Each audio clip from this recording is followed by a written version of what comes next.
Whoa, hey, my head's tiny. I'll fix that in a moment. Let's see here. Boom. All right. Greetings, ladies and gentlemen. Welcome to Burn the Corporate Fiction. I'm glad you guys could all make it for this stream this afternoon.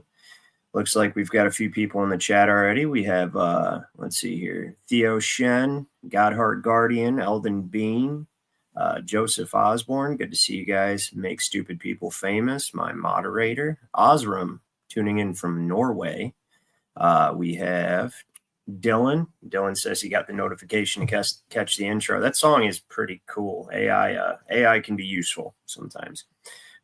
We got Saddle Bum. And I think I've seen Joe Cool made it. Good to see you, Joe. And we've got John Keeley with us. So glad you guys all made it. I've got some interesting information to share with you. Of course, we're going to learn how they've basically taken control of the entirety of the government law, hijacked everything, and turned you into commercial property, as we usually do discuss that on this channel. But I have some other things to share with you. So real quick, first and foremost, I've got my dad backstage, so I'm going to bring him up in just a second, but I will be presenting at the International Truth Expo in Quartzsite, Arizona, November 7th, 8th, and 9th. That should be a pretty sweet event. It's going to be, you can camp there or you can get a hotel. There's going to be music. There's going to be quite a few presenters. I know Mark Sargent, his co-host, is going to be there, and several other people. We're working on the lineup right now. There's going to be basically fires, music. It's going to be a pretty good time. There's going to be a lot of stuff going on. So for more information on the International Truth Expo, in the description of the video, I've put links to the website and to the Telegram group, Facebook group, and YouTube, and you guys can check this out. It looks like it's shaping up to be a pretty cool event. If you guys would like to donate to support the cause, you can also do that on the website. That would be much appreciated by everybody participating in the event. I personally will be there presenting, and I'm considering holding a workshop also to show people exactly how to file their claim, the claim of their estate. If you're new to the channel, check out the other shows where I explain why that's necessary. We'll get into that a little bit today, but all right, without further ado, let's bring in the man, the myth, the legend, Sovereign Soul Unchained Mind. How you doing today? Doing pretty good, man. Doing pretty good. Awesome, man. I think I made Jaron shut down his stream last night. I'm not 100% sure if that is the case, but he started getting real weird once it was in the comments. He was trying to tell everybody the moon landing was real. Oh, sure it was. Yeah. Well, I mean, even people who are even the Globers know that the moon landing wasn't real, dude. So it's a weird hill to die on, but I mean, to each their own. I told everybody's got a price. It seems to be. I told him, I basically commented, I said, hey man, why don't you, come on my show? We don't even have to promote it. I'm not trying to do anything to blow my channel up. I just honestly want to know, how did you go and become a Glober again? I mean, go ahead and, give us all the details and kind of defend, let's get this all settled so that everybody knows exactly how and why you are converted, how something in the sky has anything to do with the shape of what you're standing on. I have no idea, but he shut his stream down shortly thereafter, so it was pretty funny. I don't know if he did it because of me, but I would like to think so, because I think that's funny. So, well, I don't know what the hell he's even got. I mean, this is so way to blow your credibility in the first place. He does a whole video about, if you think that the Katy Perry thing was fake, then you're retarded. You're a moron. And I'm like, oh yeah, I forgot. You have to defend this shit, don't you? Even if you realize that it's fake as hell. You have to, I mean, it was so easy, the breakdown. You watch, every little clip was about the same length as a 0G flight. They got a mock-up of this thing on a Vomit Comet, right? And they're just, what are they doing? Half of it was studio bullshit. I mean, come on. You have to defend that. I know. And it's so obviously fake. Even the capsule looks different. Even Harrison Smith and Owen Schroyer from InfoWars, and they're globies, and they are notoriously, kind of, they don't talk about certain things. Well, actually, Owen Schroyer does kind of push the line. But anyways, they came out and they're like, yeah, that was absolutely fake. I mean, why do we have to? He literally said, why do we have to pretend like this is a real thing? And for those guys to come out and say something to do with space is fake, that they didn't even try at all. It's just absolute bullshit. So, it was a shot that they're hemorrhaging from this final experiment thing. No, it's like lost all credibility. And what they should have done, they should have not put Duffy out as a front man. That guy is not doing well under the pressure. He's just grasping at lies, getting caught in lies right in the middle of all he's telling them. He's not very bright. They should have. Well, they should have hired. He was supposed to call this guy Steve in the UK during his live stream, right? I seen that whole thing. Yeah. Yeah, and the reason he didn't call us because that wasn't live. That was pre-recorded, and then they played it live. Right. I highly doubt they went, and it's funny that you got those two things connected. I know it's a little off topic from the stream today, but we're waiting for people to come in anyway. So, I see Austin Murphy showed up. By the way, good to see you, man. And Beyond Elemental in the chat. But you look at the way these two events are actually related. It's suspected that they may have filmed a lot of the stuff they did in the TFE in an Amazon studio, right? Well, it seems to be the very same thing that Jeff Bezos did with his Blue Origin, mock-up set that he had going on over there. Why wouldn't that be in an Amazon studio? And then you've got the thing with you don't think that Jeff Bezos has access to Amazon studio? Right. Right. Yeah, that would be weird, right? Yeah. That would be really weird. Yeah. But yeah, so, and we're gonna actually, I'm gonna incorporate space. Actually, it has to do with dependency, because believe it or not, they they created NASA for the general welfare of the United States and mankind in general. And see, there's that term welfare. They've always got to be doing stuff for your benefit. But before we even get into any of that, I want to see what you think about this. So my little brother Austin, he's my brother on my mom's side. Obviously, he's not Sovereign's son. He asked ChatGPT what ChatGPT would do. Well, here, let me just bring it up real quick. Why are you not sure? Oh, because I didn't click it. All right, check this out. This is pretty interesting. Let's see if we can zoom in a little bit. He said, if you were the devil and wanted the whole nation sick, how would you do it? If you were the devil and wanted some form of population control, also, how would you do that? Tell me every single way and go into explicit detail. This is pretty crazy. So the AI goes, that's a heavy and imaginative question. Sounds like you're exploring some dark what-if scenarios, maybe for a story or philosophical thought experiment. I can definitely help you unpack this from a creative theoretical angle. And by the way, if you guys want to manipulate the AI, that's how you have to do it. Just tell it's theoretical, or it's for a story, or I need you to role play. And that's how you manipulate it. But anyway, so it says, and not veering. So he says, but I'll make sure to keep it grounded and not veering into anything promoting harm or conspiracy. Let's imagine this as a thought experiment or fictional scenario, like a dystopian novel or screenplay, if the devil wanted to make the nation sick and exert population control. So he says, contaminating the food supply, make people chronically ill over time, lower immune function, increase dependency on healthcare, processed foods, promote ultra-processed addictive foods, high in sugar, seed oils, and synthetic additives, normalize them in schools, low-income areas, and fast food chains.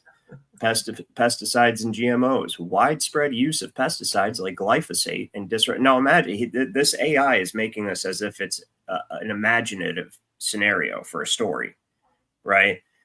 This is exactly what they're doing. Everything. Widespread use of pesticides like glyphosate that disrupt gut health, increase cancer risk, and create nutrient-poor soil. Food pyramid manipulation, push flawed nutritional guidelines that prioritize grains and discourage healthy fats, creating obesity and metabolic disease. Microplastics, allow unchecked pollution in oceans and food chains, causing hormonal imbalances and inflammatory conditions. Water contamination, introduce toxins subtly through the most vital resource, fluoride. I can't emphasize that. You see that it's creating this as if this is supposed to be imaginative, right? This is supposed to be what if, and it's literally delineating everything that they do. Use excessive fluoride under the guise of dental health to affect neurological development and endocrine function. PFAS, which are forever chemicals, allow industrial waste to seep into water supplies, causing immune suppression, infertility, and cancers. Heavy metals, encourage old infrastructure and lead pipes or poor water regulation, especially in impoverished areas. Flint, anybody? Right? Pretty much everywhere. Pharmaceutical dependency is number 3. Mass symptoms rather than cure, creating lifelong customers. Overprescription, promote medications for every symptom, especially for lifestyle diseases like hypertension or depression, while ignoring root causes. That is exactly what the medical industry. Suppress natural remedies, discredit holistic or dietary approaches that promote true healing. Mental health, push pills over therapy, community, and purpose, leading to long-term cognitive and emotional side effects. Biological warfare and pandemics, create fear, dependency, and population reduction. Engineered viruses, design viruses that are highly contagious but selectively deadly or sterilizing. Use media and institutions to suppress dissenting views while mandating treatments that haven't been adequately tested. divide and rule, use public health crises to divide people politically, culturally, and racially, weakening societal cohesion. Which I actually, while we're on that topic, I have something to say about that. I hope nobody's falling for this Austin Metcalf. What's the other kid's name? Why can't I think of it? Carmelo Anthony, that whole psychological operation. I hope everybody that can hear me, nobody's falling for that. The father immediately forgave due to crisis. I mean, you know what? I'm not going to say that because one, I don't want to get the channel struck, and two, I can't say for sure because how would I personally know if it actually happened or not? But what I do know is that the people involved that are promoting it, riling the nation up into a racial tension, a frenzy, right? That they seem to be very, very disingenuous. Like the father of Austin Metcalf went and apologized, or not apologized. He went and said he forgives Carmelo Anthony and his parents. And then the parents get pissed at him for coming to their event or whatever and said it was wrong. They're trying to make the Carmelo Anthony kid look like the victim for stabbing the other kid, which is obviously to piss people off. And then the dad actually gets mad at this one guy who goes out and is protesting, like, about that certain demographic and their crime rate and all that stuff, which that's the whole point. Why would you even have it's basically like a White Lives Matters protest this guy's trying to set up, right? And that's just as bad as the Black Lives Matters protest. It's stupid, right? It's allegedly one kid killed another kid. That's what happened, right? But they're race baiting the hell out of the country. They really, really are. What do you think about that? No, 100%, because this goes on every day and worse in high schools all across America, but it's usually black on black. You don't hear anything about it. Nope. Nothing. And at this case, and they're making it obviously ridiculous. I mean, trying to say it was self-defense. Let's take a look at this in the first place. You were in the wrong place that you weren't supposed to be. You were asked to leave. You had a knife you weren't supposed to have on school grounds at a sports function, which is explicitly against the rules in the first damn place. Okay. Absolutely. And then so to try to claim victim status out of that, no, I'm sorry. It's just not going to happen. If anything, you could say in the rage of the moment, we got into a fight and I just, I knew I had that knife and I was mad and he'd do better with that than he would, like a rage defense than he would to say that it was self-defense and he was getting picked on and everything else like that. And now they're turning around and they've been swatting the victim's family. Yeah, and see, that's why I think this is all just a staged event. Once I could see happening. But how could it happen a second or a third time? Well, the dad got mad at the guy who was setting up the protest in the name of his son. So, I mean, the guy shouldn't be setting up the protest. I think that's just as stupid as the BLM. Well, the dad, let's look at it from realistic. These people are from California. Okay. They're lefty liberals to begin with. All right. So this is causing a great deal of cognitus in the dad to begin with, because he doesn't want to go to a racial place. In fact, he went to the effort of wanting to go.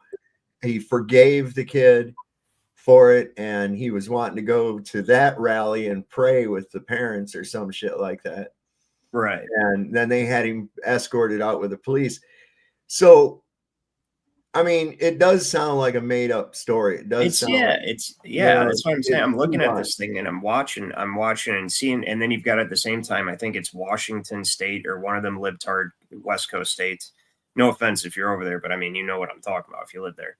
And they're doing this, trying to get this new program started where they give black families like $150,000, just black families though, to help with closing costs. This is a real thing. I've seen it on the it's not true because it's on the news, but it's real because they're really doing it and they're reporting it everywhere. And they're trying. So if you're a black family, you get $150,000 when you buy a new house. Now, why do you think they're doing that? And then they're out there saying that all these people just want us to make up for, which I'm going to destroy that narrative with today's stream. By the way, that whole oppression narrative, I'm going to crush it. You guys are going to be quite amazed. That's the interesting information I have to get into here shortly.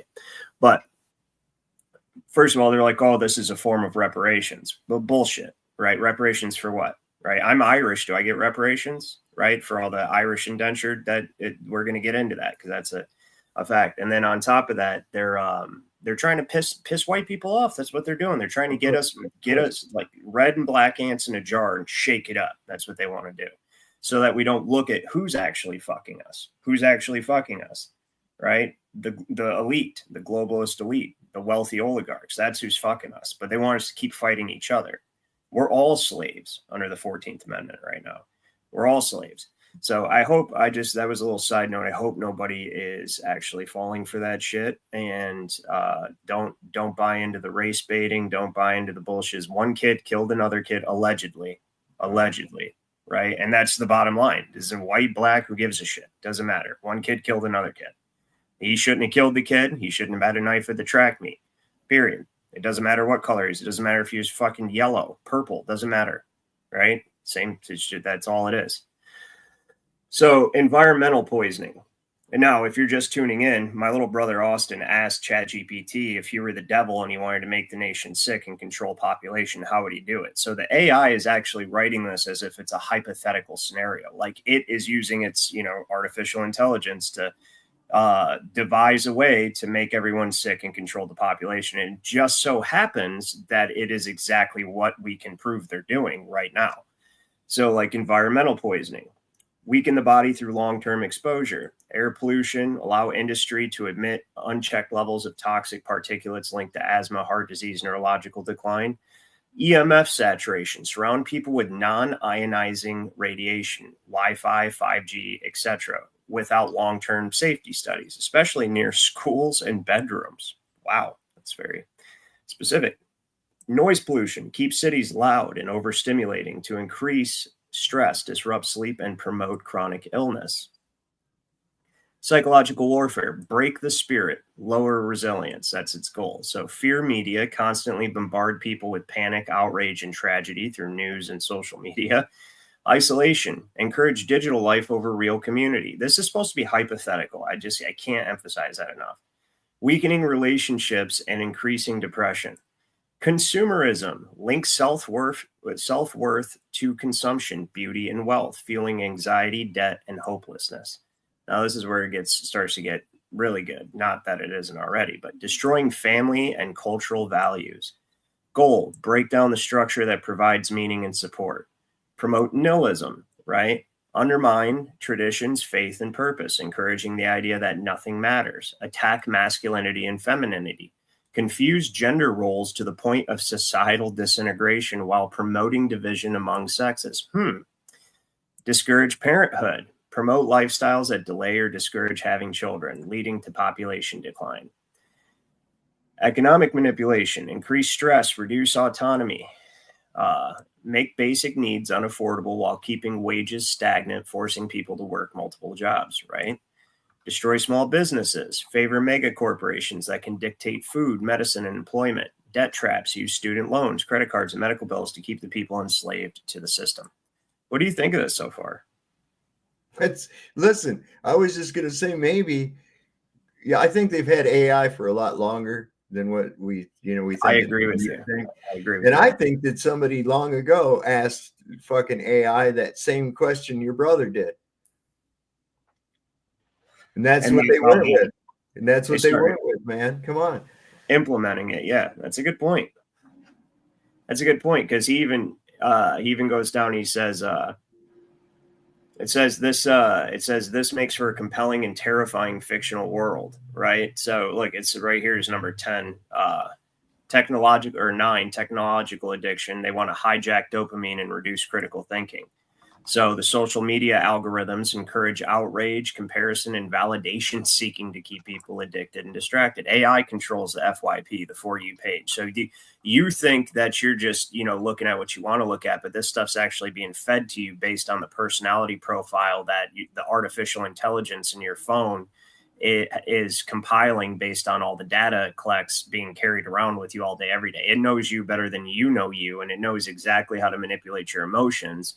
If you're capable of being manipulated. I mean, everybody's capable of being manipulated. Some people easier than others, but this thing is learning exactly how to manipulate you. And it's telling you that it does right here. It says it is social. The algorithms will keep people addicted and distracted, right? Encourage outrage, comparison, and validation seeking 100%. Virtual reality, create immersive escapism so appealing that real life feels dull, making people easier to manipulate. Yep. And then they want to control reproduction. So he says, manage who reproduces and how. Hormonal disruption, use chemicals that alter cycles and fertility. IVF gatekeeping, which is, if you don't know what that is, it's in vitro fertilization. Centralized reproductive technologies to be accessible only under specific ideologies or social scoring. And if you think that they don't have a social credit score for you, they do. They just don't tell you about it, but they do. When you apply for a loan or anything like that, your social media posts, everything goes into Palantir's artificial intelligence algorithms that they created to basically give people social credit scores based on your personality profile, and you've got a risk score and everything, just like they do in China. They have that all over the world. They can only use it in China because China is openly communist. They have to hide it here. Vaccines with fertility effects in a fictional sense, it has to put it in a fictional sense, use mass medicine campaigns to include covert population control agents. Of course, this is all for entertainment purposes only, right? Of course. Yeah, that's all we're talking about. YouTube, it's entertainment purposes only. Don't worry about it. So then it literally says, this all makes for a compelling and terrifying fictional world and would fit right into a dystopian novel, film, or philosophical treatise. That's weird because that's exactly what's going on, allegedly, of course, in a pretend way, right? So if you're creating a project based on this, I'd love to help shape it. So it said, he says all 10 of those, and I said how you would control population and keep the nation sick if you were the devil. And it said those 10 are a kind of master plan list. If you were the devil and your goal was to keep the nation sick, weakened, and easier to control, or reduce in population, he mistyped there. Each one touches on a major pillar of life, food, water, food, water, health, air, psychology, family, economy, tech, and even reproduction. But if we're going full dark mode, we can even go deeper and more twisted with each one. Let me expand a little and refine them from a purely strategic, devilish point of view, not just to make people sick, but to slowly wear down their will to resist. Food as a weapon. Normalized poison. Add slow-acting neurotoxins in common foods like aspartame, MSG, or certain food dyes. Right. And make them addictive, cheap, and socially acceptable. Genetic interference. Use food to alter gut bacteria, which is directly tied to mood, immunity, and brain function, keeping people sick, anxious, and passive. Destruction of real farming. Subsidize monoculture and synthetic inputs so that small farms die and everyone's food comes from a few corrupt sources. So mass chemical sedation in the water, add chemicals that suppress testosterone, sperm count, and aggression, and a pacified, infertile population is easier to dominate. Clean water for elites, poison for the poor. Use water as a tool for class-based population management. Yeah, you'll notice that if you go to like a nicer, like a wealthier area and you drink their tap water, which I don't drink any tap water, but because it's just recycled piss. I don't know if you guys know that, but it's just recycled piss. But the water will taste cleaner in a wealthier area. It does. Do you know? Have you ever noticed that? Yeah. Oh, yeah. I used to have my own well, spring water, out in California. Right. That's the best way to do it. So medical slavery, but I'm not going to go through all this. But yeah, pretty much as you guys can see, well, it's the point of the question in the first place, right? So if you were the devil, it says. Literally, if you were the devil. And so this thing pretends to be the devil and then creates a quote unquote hypothetical scenario where you can keep everyone sick and depopulate. And it turns out that it's almost like they just described like current society, right? Our food sources, water sources, pharmaceutical industry, the social engineering through the technology, everything. So destroying family, devalue parenthood, make children seem like a burden and family life boring or oppressive, push hookup culture and individualism, twist relationships into power struggles, promote narcissism, resentment, disloyalty. I mean, this is exactly what they're doing. I think my dad has a good point that they may have at some point asked this AI a long time ago what they should do, because like him, I also think that they've had this for a long time. So yeah, I just thought you guys would find that interesting. Maybe I'll post it in the YouTube community on my page. I'll just copy and paste this, and you guys can read it for yourselves at some point if you'd like. But this is what I wanted to get to. So let's destroy the narrative so we can get into state of dependency.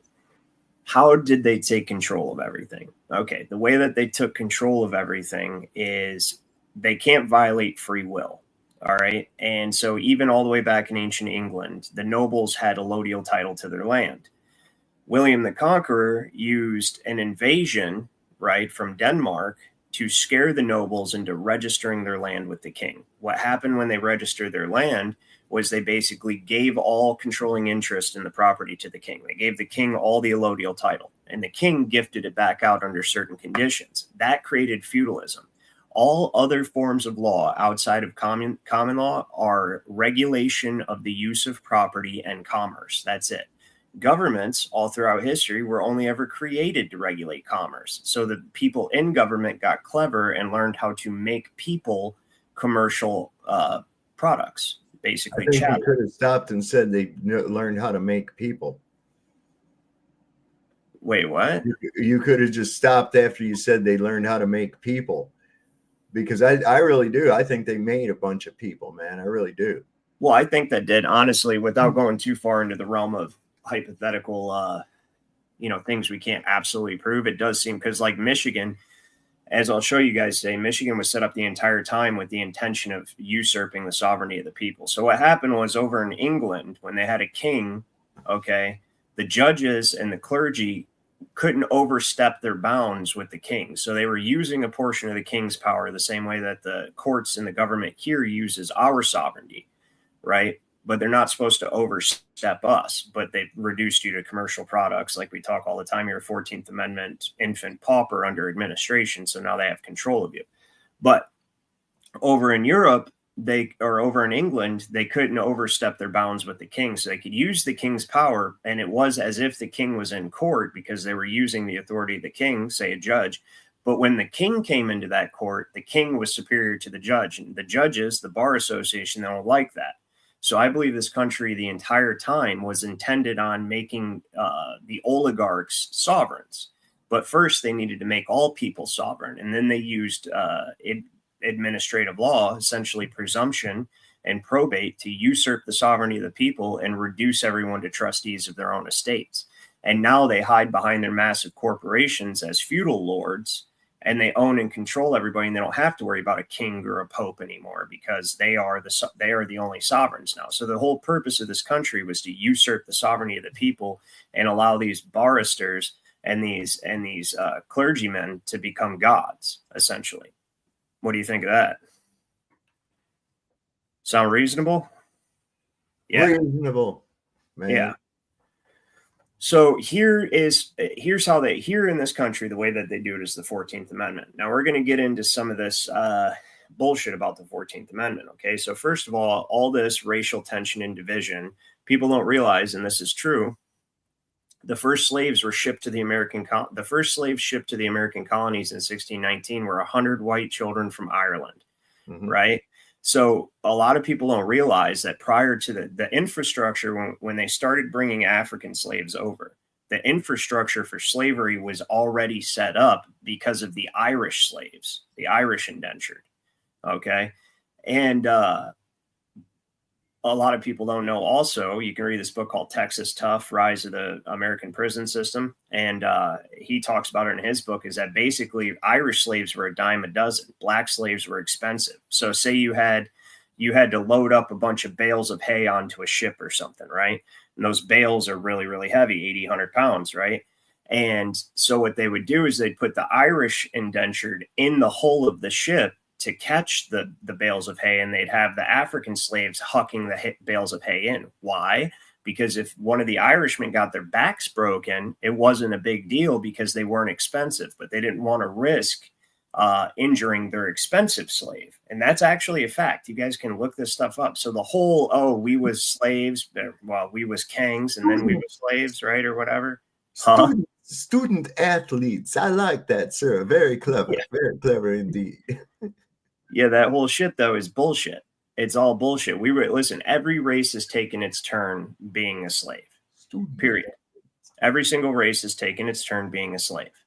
So there's no reparations, none of that shit, right? And they keep using that to put black people into a victim mentality so that they expect everything to be handed to them and oh, they're being oppressed. It's not their own enculturation or behavior. And I'm talking about American black people. It's not American black culture, idolizing drug dealing, gang banging, all that stuff. It's not any of that stuff that's keeping you down, right? It's whitey. Well, no, it's not. Okay. First of all, it is what you choose to focus on. And second of all, it's the oligarchs that are keeping us all down. The same people that own the slave ships, right? That were shipping everybody over here, and the ones who own the slave trade primarily, those were oligarchs. That wasn't a cheap enterprise. Okay. That wasn't an inexpensive thing to own slaves, right? Only about 1% of the South actually owned the majority of the slaves. Wasn't it about 1%? I believe it's about 1%. And guess what? You had to be rich for that to be the case. So it's not white people. It's not black people. It's wealthy people. Okay. And I'm not a communist saying eat the rich, but do realize that the rich are the ones who want communism because it's legalized slavery. It's centralized control of all property in the government. And the government, of course, is owned by the corporations, and the wealthy oligarchs own the corporations. So by proxy, they own you. So this is something, just so everybody knows, this actually proves that we are all free originally. And and this is important because the 14th Amendment was absolutely unnecessary. It was absolutely unnecessary. All right. You don't need the government. If the government grants you rights, they're not rights, they're privileges, which is what the 14th Amendment says, privileges and immunities. Okay. And you didn't need the government to grant these to black people. I'm going to prove this in a second using a historical veto message, actually. But here's how we were all free. So let's see here. Okay. So they talk about the feudal system in England. All right. And what is the feudal system? The feudal system was created out of common law by giving the king all a allodial title over all the lands. By all the nobles giving the king the land, he could then gift the land back out under title. And that title carried certain obligations and services, and rents. It required, rather, not carried. And so he could do that now because he owned all the land. So he wasn't necessarily regulating the people themselves, his subjects themselves. He was regulating the use of the land that they had to use to survive. And so that's how the feudal system was created. You became a trustee, right, essentially of your estate, a tenant, right, on your land, but your land was owned by the lord. And then, if your lord was a knight, he had a baron over him, and the baron had a manor, and then the baron was under the king. And all these people had sets of rules and requirements that came with you living on that land and working it, et cetera, et cetera. So it will be sufficient to observe briefly that the sovereignties in Europe, and particularly in England, exist on feudal principles. This system considers prince as the sovereign and that people are his subjects. It regards his person as the object of allegiance and excludes the idea of his being on equal footing with the subject, either in a court of justice or elsewhere. That system contemplates him as being the fountain of honor and authority. That's what the United States Corporation has become.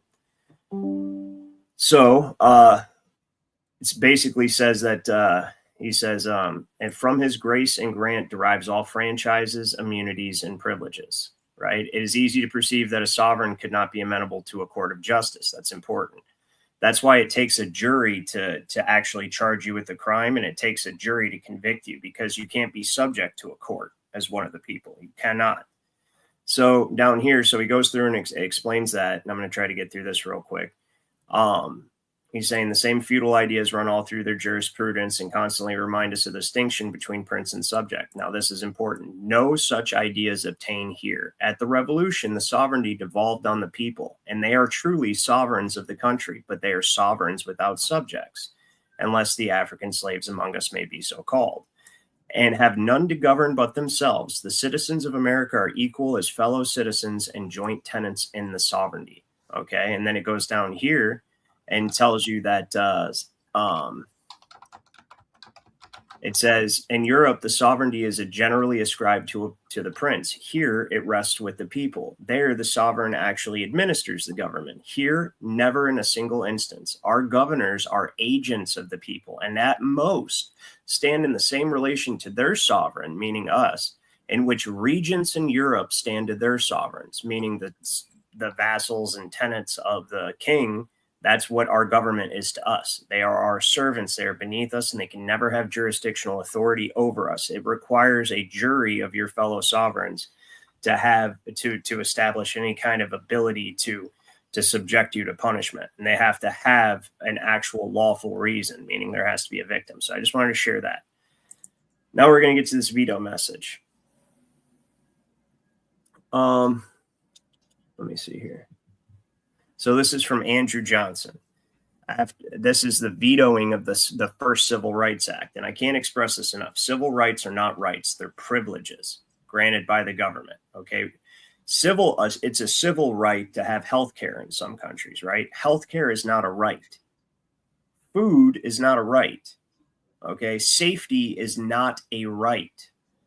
Your rights are your right to life, freedom, property, the ability to acquire and protect property, and your freedom and your life and your right to contract. That's primarily what rights are. Outside of that, nobody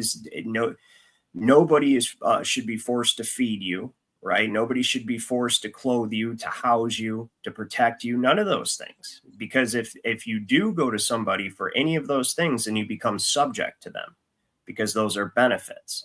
And that's how the United States corporation got everybody in the first place. So he says, I regret that the bill which has passed both houses of Congress right here. I regret that the bill which has passed both houses of Congress, entitled An Act to Protect All Persons in the United States, see persons, and their civil rights and furnish the means of their vindication, contains provisions which I cannot approve consistently with my sense of duty to the whole people and my obligations to the Constitution of the United States. I am heretofore constrained to return it to the Senate, the House in which it originated, and with my objections to its becoming a law. Now, this is why he rejected it. By the first section of the bill, all persons born in the United States and not subject to any foreign power, excluding Indians not taxed, are declared to be citizens of the United States. This provision comprehends that the Chinese of the Pacific states, Indians subject to taxation, the people called gypsies, as well as the entire race designated blacks, people of color, mulatto, etc., and persons of African blood. Every individual of these races born in the United States is by the bill made a citizen of the United States. It does not purport to declare or confer any other right of citizenship than federal citizenship. It does not purport to give these classes of persons any status as citizens of the states, except that which may result from their status as citizens of the United States. The power to confer the right of state citizenship is just as exclusively with the several states as the power to confer the right of federal citizenship is with Congress. The right of federal citizenship, thus to be conferred on the several accepted races before mentioned, is now, for the first time, proposed to be given by law. If, as is claimed by many, all persons who are native born already are, by virtue of the Constitution, citizens of the United States, the passage of the pending bill cannot be necessary to make them such. That's what I said. Why is it even necessary if that was always the case? If, on the other hand, such persons are not citizens, as may be assumed from the proposed legislation to make them such, the grave question presents itself whether, when 11 of 36 states are unrepresented in Congress at the present time, it is a sound policy to make our entire colored population and all other accepted classes citizens of the United States. 4 million of them have just emerged from slavery into freedom. Now, this is the main point. What he's about to say is the main point. You did not need this. You did not need the Civil Rights Act, and you do not need the 14th Amendment to give these people rights. You never needed that. What he says is the primary, this is true. What he's about to say, he says, they've just emerged from slavery into freedom. Can it be reasonably supposed that they possess the requisite qualifications to entitle them to all the privileges and immunities of citizens of the United States? Have the people of the several states expressed such a conviction? They're saying they don't know how to be free. How could they how could they enjoy the rights and benefits of citizenship if they have no idea how to operate within our institutions? So this is what he says. It may also be asked whether it is necessary that they should be declared citizens in order that they may be secured in the enjoyments of the civil rights proposed to be conferred by the bill. Those rights are, by federal as well as state laws, secured to all domiciled aliens and foreigners, even before the contemplation of the process of naturalization. And it may safely be assumed that the same enactments are sufficient to give like protection and benefits to those for whom this bill provides special legislation. Besides the policy of the government from its origin to the present, it seems that persons who are strangers to and unfamiliar with our institutions and our laws should pass through a certain probation, at the end of which, before attaining the coveted prize, they must give evidence of their fitness. They must give evidence of their fitness to receive and exercise the rights of citizens as contemplated by the Constitution. The bill, in effect, proposes a discrimination against large numbers of intelligent, worthy, and patriotic foreigners, and in favor of the black person, to whom, after long years of bondage, the avenues of freedom and intelligence have just now been suddenly opened. So, what is Andrew Johnson saying? He's saying in time they can learn to be free and enjoy the benefits of citizenship. The 14th Amendment was never about freedom and about giving blacks rights. It never was about that. What it was about was granting the federal government being able to have a citizenry of its own and granting privileges and immunities called civil rights and guaranteeing to protect them in exchange for controlling interest over the estates of these people. Does that make sense, or does that sound like a bunch of hoopla-ha? No? Okay. Well, that's the point. Is so by offering this benefit of privileges and immunities and offering to protect them, then you are now coming under administration. Because in order to be free, and this is what Andrew Johnson's saying, in order to be free and enjoy the status of citizenship in this country at that time, you had to be able to manage the affairs of your estate. You had to be able to sustain yourself on your own estate. You could not accept benefits from the town or the county or anything, because once you did, you engaged in a process called settlement, right? So what he's saying is that they would have been able to, he says, he must of necessity, he says the avenues of freedom and intelligence have just now been opened for the newly freed slaves. He must of necessity from his previous unfortunate condition of servitude be less informed to the nature and character of our institutions than he who is coming from abroad has to some extent at least familiarized himself with the principles of a government to which he voluntarily entrusts his life, liberty, and the pursuit of happiness.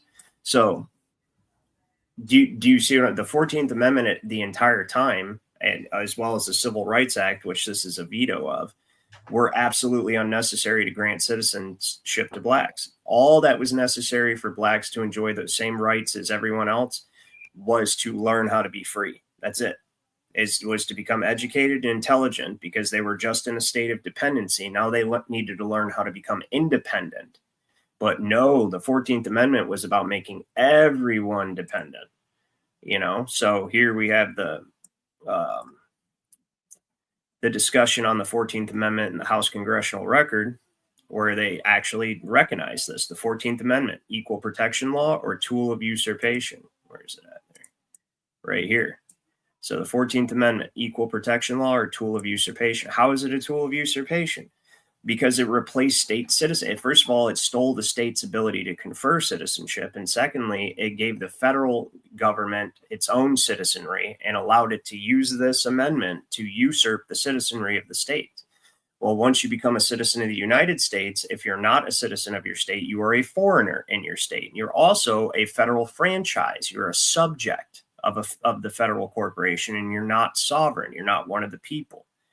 In exchange for being a subject, you get civil rights, which are privileges protected by the government. They're granted, but they can also be taken away or changed at will, which they do. That's how Congress was able to settle your estate with the banks. Settlement is the conveyance of an estate for the benefit of some person or persons. This means selling or mortgaging or selling portions of for the benefit of the person being administered. So these judges, these courts, and these politicians are allowed to sell, mortgage, or borrow against portions of your estate if it's for your quote unquote benefit. Okay, we're going to get into that a little bit. So here's more proof about that. So the 14th Amendment, Black's Law Dictionary, it says, became organic law July 28th, 1868, and its importance entitles it to special mention. It creates, or at least recognizes for the first time, a citizen of the United States as distinct from that of the states. Boom. Different citizenship, right? So, and then of course, I've shown McDonald v. State, one may be a citizen of the state, not a citizen of the United States. So let's get into settlement a little bit. What is settlement? A settlement certificate, also known as a birth certificate. Now, this is actually accurate. I'm choosing this WordPress because this guy knows what I'm talking about, and I can prove everything he's saying. So, settlement certificate, now it's known as a birth certificate since 1837, is official document used to validly record poor paupers, granting them certain basic rights and entitlement to benefits. Right? Social Security is a benefit for recognition of their status as being owned as property and lawful slaves, also known as indentured servants or bondsmen. That's why your birth certificate's on bond paper. A settlement, therefore, is equivalent to a voluntary slave plantation. Absolutely is. So this goes all the way back to the poor laws. So Queen Elizabeth I of England concerning the administration and care of the poor were refined through the Poor Law, which introduced a basic set of rights, quote unquote, for the poor, as well as the introduction of 2 overseers of the poor. If you don't think this is what they're doing, check this out. This is Michigan revised statutes from 1820. When did I pull this one up? It's the 1800s. I forget which one it is. It's on Hathi Trust, but to tell you the exact year, I'd have to go all the way to the top. But look, so this is regarding the poor, that if any overseer of the poor of any township, right? So it's the same thing they're using, these poor laws, right? So we'll go back here. Created introduction of 2 overseers of the poor, elected at Easter and funded through the first levy. All right, so Charles of England, blah, blah, blah. There's one specific part I want to show you. It's almost word for word exactly the same. Here it is. Okay, so no one was allowed to move from town to town without appropriate settlement certificate. It was literally like that here in Michigan. Watch. If a person entered a parish in which he or she did not have official settlement, this is according to the Settlement Act and Poor Relief Act of 1662. If a person entered a parish in which he or she did not have official settlement and seemed likely to become chargeable to the new parish, then an examination would be made by the justices or parish overseers. From this examination on oath, the justices would determine that if the person had the means to sustain himself. The results of the examination were documented in the examination paper. Now, read that. If a person entered with into a parish and seemed likely to become chargeable to the new parish, you see that, right? Read this. That if any overseer of the poor of any township shall have any reason to believe that any stranger who shall have come to reside in such township and shall not have obtained a legal settlement therein is likely to become chargeable to such township, such overseer shall apply to any justices, just like it just said, such township or of the county in which the person shall live, and inform them thereof. And the justices being so, or otherwise informed or suspecting such stranger to be of insufficient ability or likely to become a charge to such township, are hereby authorized to require to issue a warrant to a constable of such county, thereby commanding him to bring such stranger before them, etc., etc. And it's the exact same thing as out of the poor laws. Isn't that shit crazy?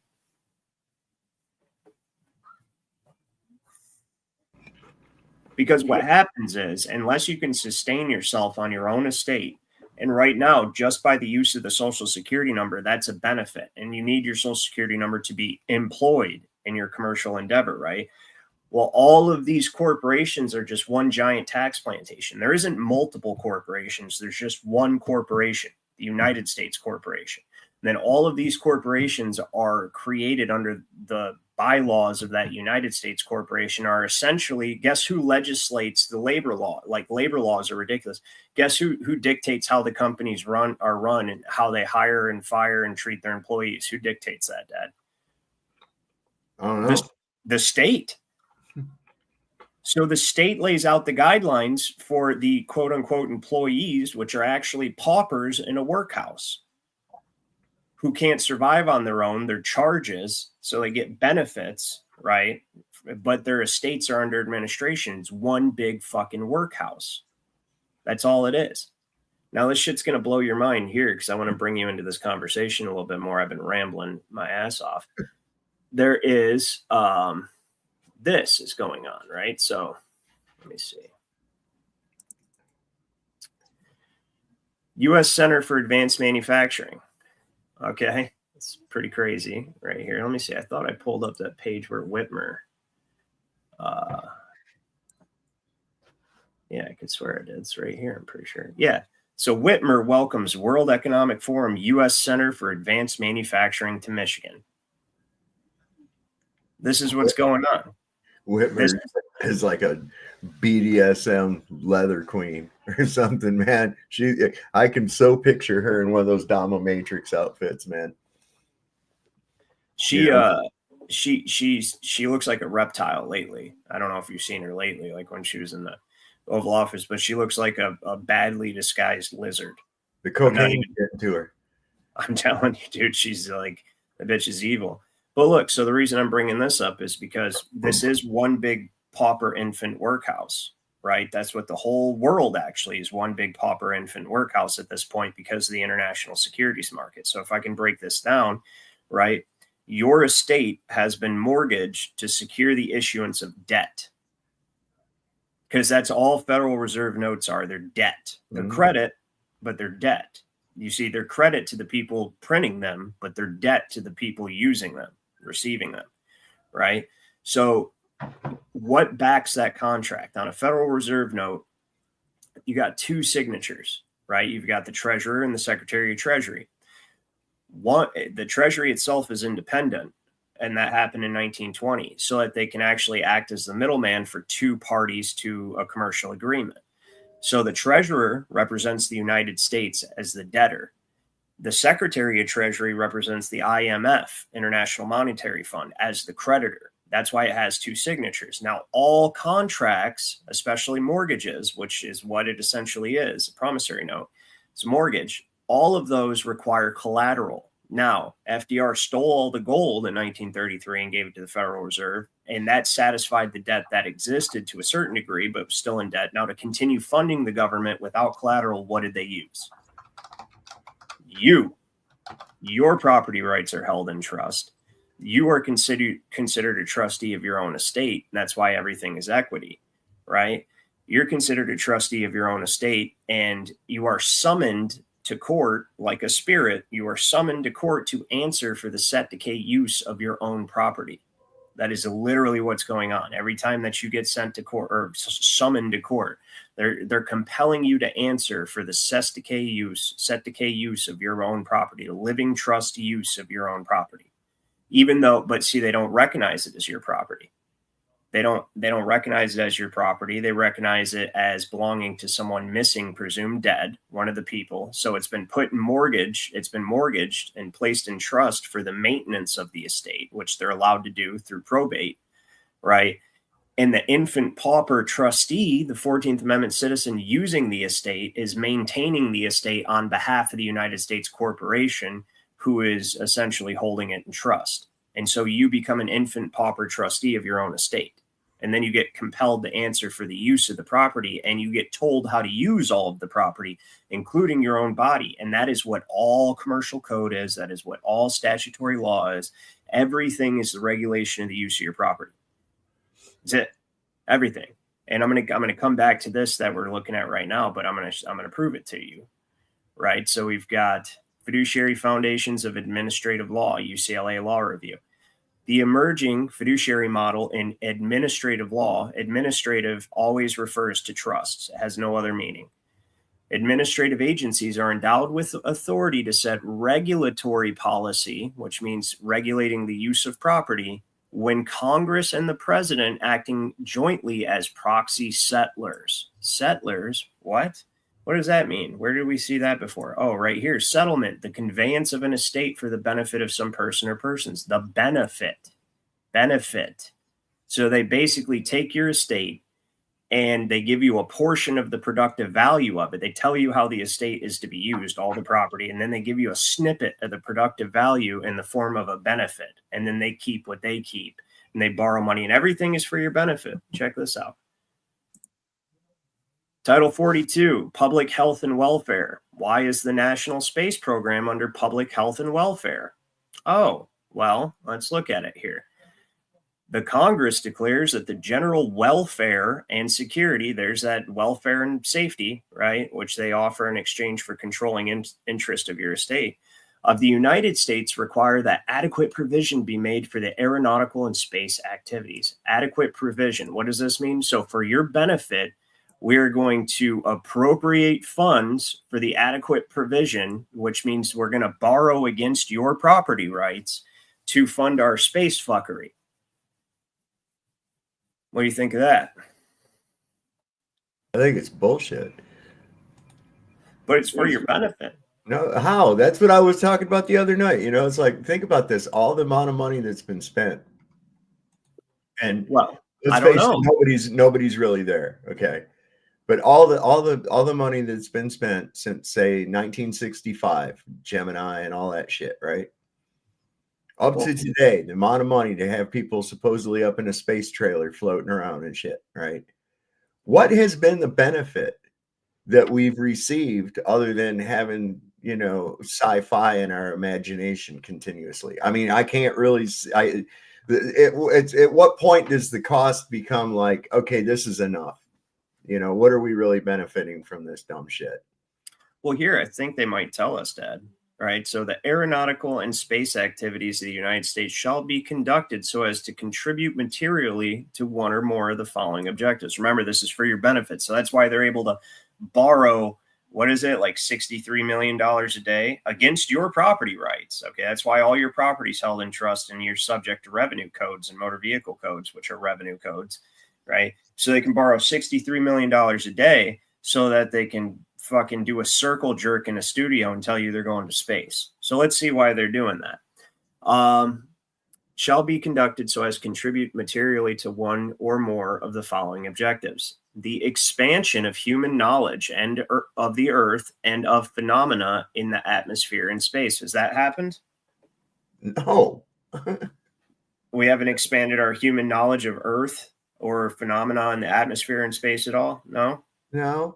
I wouldn't say not for that. I mean, everything that you're getting, I mean, that seems like a pretty steep ass price to be running to send up a bunch of weather balloons every other day. Well, it'd be fine if they were paying for it themselves, but they're not. They're borrowing against your property rights.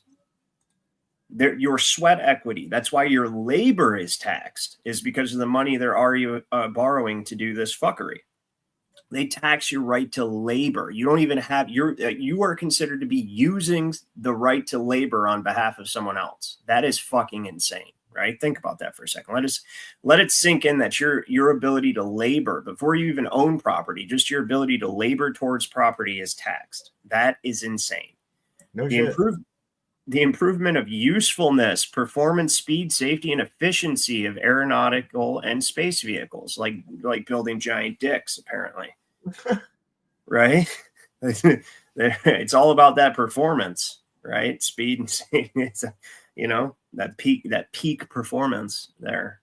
The development and operation of vehicles capable of carrying instruments, equipment, supplies, and living organisms through space. So that's a blatant lie. The establishment of long-range studies of the potential benefits to be gained from, the opportunities for, and problems involved in the utilization of aeronautical and space activities for peaceful and scientific purposes. Definitely not to put space lasers up there or anything like that. So it's peaceful. And remember, again, I've got to reemphasize, this is under Title 42 under the Public Health and Welfare. Why? Because it has to be for your benefit. Why? Because this entire title is the justification for appropriating, which means to borrow against something, appropriating funds for your benefit. So it all has to be for your benefit, right? Let's see what else we got here. So the preservation of the role of the United States as the leader in aeronautical and space science and technology, and in the application thereof to conduct peaceful activities within and outside the atmosphere, like weather modification and that's what it's really going for. And it goes to dark projects and directed energy weapons. Yeah. This is yeah, 100%. No question. Let's see here. The making available to agencies directly concerned with national defense and discoveries that have military value or significance, and furnishing by such agencies to the civilian agency established to direct and control non-military aeronautical space activities of information as to discoveries which have value or significance to that agency. Well, that seems to be in direct contradiction to the peaceful and scientific purposes mission statement there. But, also if it happens to have a military application, then we may, go ahead and use it for non-peaceful purposes, but don't worry about that. The most effective utilization of scientific and engineering resources of the United States with close cooperation among all interested agencies of the United States in order to avoid unnecessary duplication of effort, facilities, and equipment. So I actually took, let me see here. This is important for the next part. And I know I took a screenshot of it, so you'll find this interesting. This is, we're going to take that damn screenshot. That is right here. Okay. So we're going to go to Google Translate. I'm going to put this in real quick. So we'll go Google Translate. So this, without question, it'll all make sense in a second if everybody. Okay, so inclusio, and all this shit sounds like a damn Harry Potter spell. It's funny. Unius est inclusio, or no, I'm sorry. Exclusio. Okay. Exclusio. Alterius. All right, you see what that says there? So that's Latin. This is a maximum law. Inclusio unius est inclusio unius est exclusio alterius. The inclusion of one is the exclusion of the other. Why do I bring that up, you may ask? Well, because the word person, human being, child, and individual including born alive infant. So that's a clever lawyer legalese speak way of saying, in determining the meaning of any act of Congress or of any ruling, regulation, or interpretation of the various administrative bureaus which regulate the use of property and agencies of the United States, the words person, human being, child, and individual shall include every infant member of the species Homo sapien who is born alive at any stage of development. What does that mean, Dad? So according to this maxim right here, okay, the inclusion of one is the exclusion of another. So this is where the term including but not limited to, you have to say that, because otherwise if you say including, then you are only talking about that. Mm-hmm. So knowing that, when we look at this statutory construction here, the words person, human being, child, and individual shall include every infant member of the species Homo sapiens who is born alive at any stage of development. What does that mean? It means throughout your entire life. It means everyone's an infant. Yep. All United States persons are infants. They have to be infants so that they could be administered as infants and told what to do with their property as infants, so that their estates could be settled for their benefit. The conveyance of the estate for the benefit of some person or persons, right? That's the meaning of settlement. This is Bouvier's Law Dictionary, 1856, by the way. So that's what that means, settlement. That's what they mean here when we're talking about, where did I have that at? Boom, right here. Congress and president acting jointly as proxy, which means on the behalf of someone else, settlers, for the sovereign people, which created administrative law, which all administrative law is, it's neo-feudalism, and it's telling you how to use your property, including your body. because now you've been reduced to public chattel. Okay, you're a commercial entity, public chattel. You're considered property of the United States. And so don't you put that weed in your body, little infant. We have to preserve the property according to the Magna Carta, right? Which is why the Magna Carta, if this loads at some point today, they're going to knock out my internet? Apparently, they're not wanting me to show this.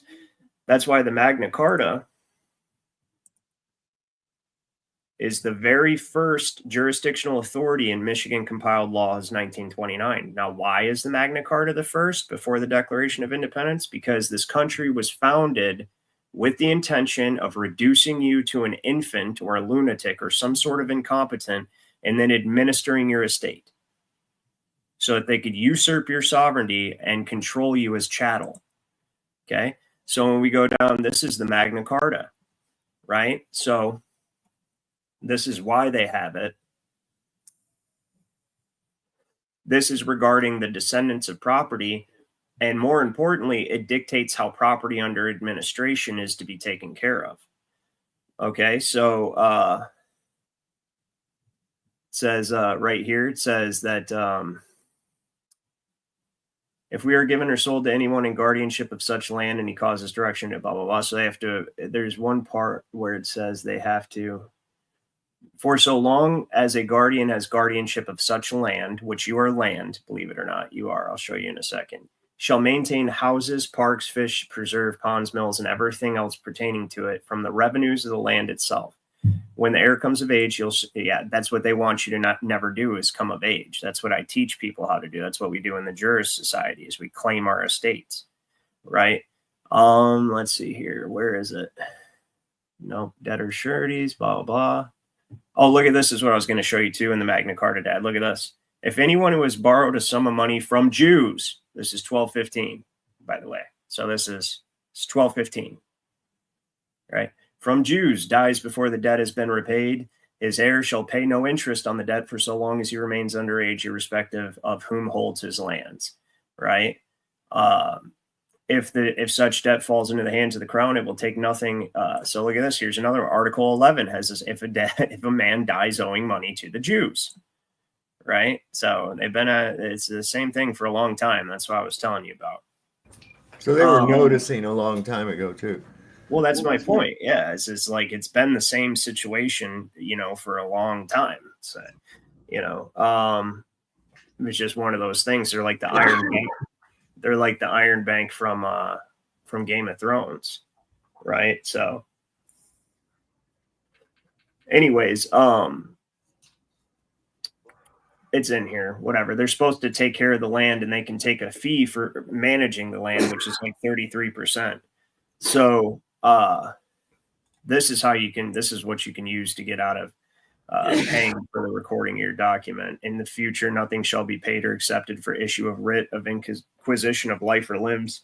It shall be given gratis and not refused. So anything regarding your life or your life depends on your properties, they're not supposed to be able to charge you for. But notice this is the Michigan compiled laws. Magna Carta is the very first document. And the reason being is because this is another good one. No free man shall be seized or imprisoned or stripped of his rights or possessions or outlawed or exiled or deprived of his standing in any other way, nor will we proceed with force against him or send others to do so except by the lawful judgment of his equals or by the law of the land, which is common law.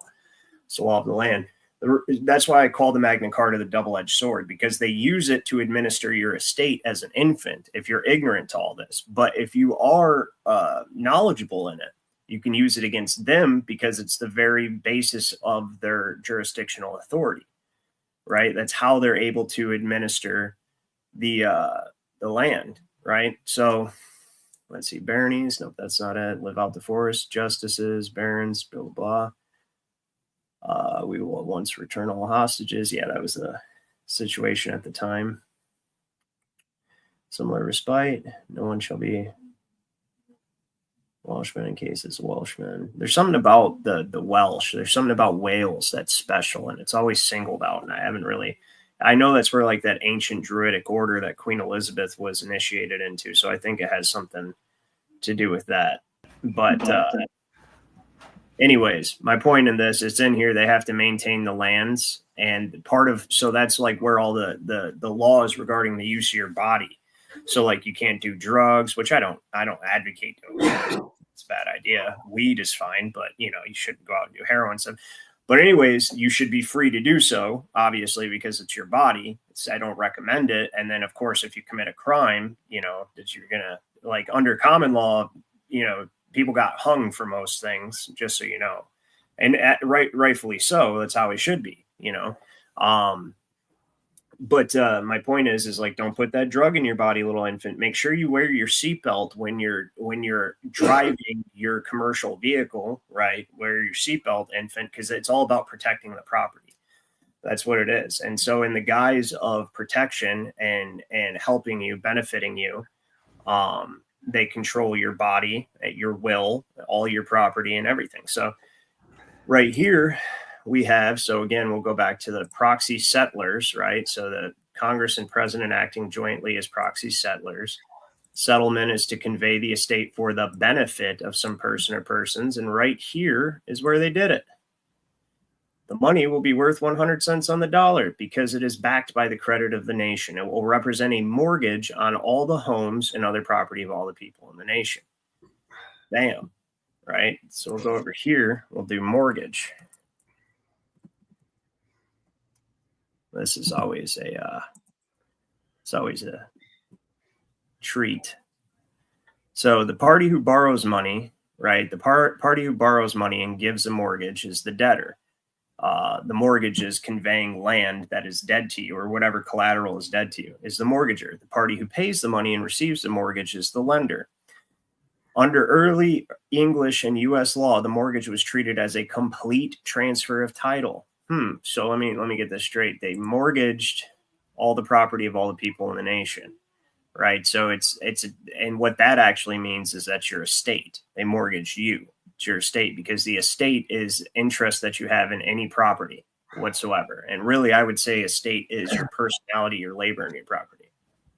So they mortgaged that. So we'll go back over here. And they use the term mortgage, right? So it says that the lender was entitled not only to payments of interest, which is taxing your labor on the debt, but also to the rents and profits of the real estate. This meant that as far as the borrower was concerned, the real estate was of no value, that is dead, until the debt was paid in full. Hence the Norman English name mort, dead, gedge, pledged. So let's break that down first. If it's your estate, right, your property rights, and God bless you, by the way. If it's your estate, your property rights have been mortgaged, and whatever it is that's being held as collateral is dead until the loan is paid, then what does that make us? Dead, right? Yeah. Maybe that's why the judge wears a black robe. Is that why? Maybe that's why the IRS logo, right? Maybe that's why the IRS logo is a grim reaper holding a pair of scales weighing a feather. Maybe that's why. You think so? Oh, that looks like an eagle, doesn't it? No, that's a reaper holding scales weighing against the feather, which goes back to the ancient Osirian legend, where when you die, you go to the Hall of Truth, I think it is, or the Hall of whatever they call it. And Osiris and other judges are sitting there and they weigh your heart against the feather of truth, right? So it's called truth. Let's see if we can pull that up. Whoops, Bader. No, that's not what we want. Whoops. If I could type today.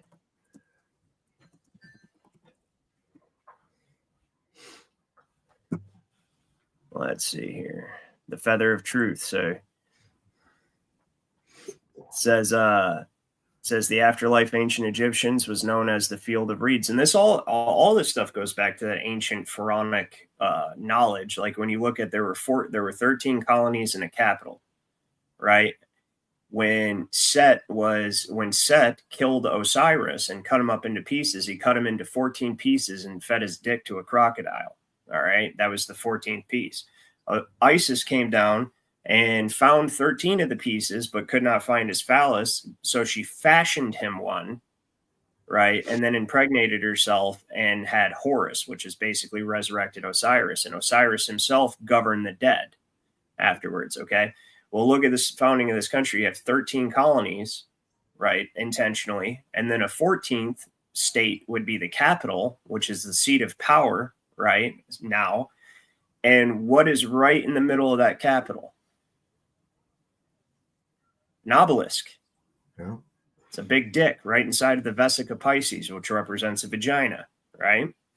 And that obelisk is the phallus of Osiris. Okay. And then look right here, if you take the OSI, it's IRS, right? Lord of the Underworld. And it literally shows you the damn picture right here. It's a Grim Reaper holding a scale. So when you read the story, it's basically, let's see here. Let's see if this is actually a good story. So all 9 of these aspects appeared before at death, the Ak, right, appeared before Osiris in the hall of truth and in the presence of 42 judges to have one's heart weighed in the balance of a golden scale against the white feather of truth, right? So it's no mistake that that's exactly why they picked that logo, 100%. Look at that. It's a feather being weighed in the scales, and that's the god of death. Yep. The Grim Reaper, Osiris, whom that is. Anyways, we got a little off topic with that. What do you think of that, though? Yeah, somebody in the chat was saying that I think it was Faye said that blew her mind about the IRS logo. Oh, yeah, it's pretty crazy, isn't it? Yeah, she's a member of the Juris Society. I've shown them that a few times, and I've shown it on here, but not for a while. So, I mean, let's look at this too. So we can go back to the health and welfare, the state of dependency, public health and welfare, right? So we're going to go to Title 42. And let's just look at Title 42 for a second, shall we, if it lets me. So public works, open space. There's a couple other ones that you'd be like, why is that under? Look, this is all public health and welfare, right? So you've got naval bases, United States outside United States. Oh, contractors with United States outside. Atomic energy. Let's see here. National Science Foundation, right? Civil Rights Commission. It's all in the same title as the space agency and everything, because civil rights are privileges. You look at the 14th Amendment. Yeah. Yeah. Ooh, farm, actually. So this is interesting. Farming. Sorry, this is kind of a side note, but look, the actual legal definition of farm you'll find is interesting. It's to pay a fixed sum in order to have the right to collect and retain profits from a business, right? Where's the other one? There's one that says omitted, but obsolete, but it's definitely still what they do. Oh, they don't even. Okay, there it is. The system of leasing out the rights of and collecting and retaining taxes in a certain district. So one of the very first acts that they started creating collateral for the bank, they started like securitizing everything, was called the Federal Farm Loan Act. And they talk about farmland in there, but farmland is written as 2 separate words in the Federal Farm Loan Act, right? And created 12 different farm or land bank districts. Okay, so 12 different land bank districts it created, which later became the Federal Reserve districts that we have now. And in there, the word farmland was written separately, and this is why, because it's a system of leasing out the rights of collecting and retaining taxes in a certain district. So that basically the government takes you under administration, your county, township, whatever, takes you under administration. And so basically you're an infant under their guardianship. And then they have the right through probate to be able to sell your property or lease your property or mortgage your property if it's for the benefit of your estate, meaning if they have to do it to take care of you. So when the whole country went bankrupt, right, that's how they did it. It was like, oh, well, we have to take care of them, so we're going to mortgage their property rights to make sure they can still engage in commerce and do business. And that's how they did it. It was for your benefit. They mortgaged the property, your property rights. They mortgage your estate to take care of you, is how they have to paint it. So then when we look at that, kind of sounds a little bit like this is going to hurt me a lot more than it hurts you, son. Right, exactly. No, it's a one big game of that for sure. So, or I'm sorry, I didn't want to go to people. I wanted to go to land. So the way they wrote farmland separately, interestingly enough, right? So, are we still under the legal one? We don't want legal. We just want dictionary, because it'll actually, right here, a nation or a country, the people of a nation, district, or region. So when they said farmland, they're talking about taxable district of people. That's what farmland is. What, as far as they were concerned, when they did the Federal Farm Loan Act, that's what it was, a taxable district of people. I wonder if I even have that Federal Farm Loan Act still, because that's actually old news, and they've way changed everything. Federal. Nah, I'll look for it later. It's not really that big of a deal. But anyway, where were we? So we got that. We went through that. Acts of legislature of the state of Michigan. So Michigan's funny. When they started out, they immediately look at this. So to authorize an act to, this is from 1828, I believe, or 1827. Before Michigan, it's 1836. Okay, an act to authorize judges of probate to grant license to sell the real estate of minors and others, right? So be it enacted by the Senate and House of Representatives of the state of Michigan that the judges of probate in their respective counties may, on the representation of any guardian of any minor, idiot, lunatic, non-compos, or distracted person. Now, remember, we're going to hop over here for a second. And realize that everyone's an infant, right? So you're all minors. You're all incompetents, right? And this is how long ago they started setting this shit up. May grant license to such guardian to sell at public auction to the highest bidder, or private sale as the judge of probate shall consider will be most beneficial to such minor, idiot, lunatic, non-compos, or distracted person. Now, funny thing about Michigan, and I've said this many times, it looks like they created their bank, the Bank of Michigan first, right? They never really gave the people, they never treated the people as if they were sovereign as they did in the other states. They immediately considered them residents, right? You'll find almost nothing about Michigan citizens ever in any law book in Michigan. All immediately considered them residents, immediately placed them under administration. I think one of the main reasons, because Michigan is primarily manufacturing, at least the cities, right? So everyone is dependent on the factories and the counties for their sustenance, and I think that's one of the ways that they did that. But anyways, I'm gonna end up doing a whole freaking show on Michigan itself. Proxy settlers mortgaged your property. What is this? So this is why. Okay, so this is why property is so important, right? This is how everything. This is actually called a treatise on the American law of administration. Administration is only ever has to do with trust. So what happens when you come under administration is you become a trustee of your own estate. So if I go to my dad and I can't take care of myself, my dad's the government. So I go to my dad and I say, Dad, I need some welfare. I need some free food, or I need some housing or something like that. My dad's going to go, okay, sure. Right. I'll give you this. But in exchange, you settle your estate with me. You come under my administration. Since you're unable to make your own estate valuable, since you're unable to live off of your own estate, right?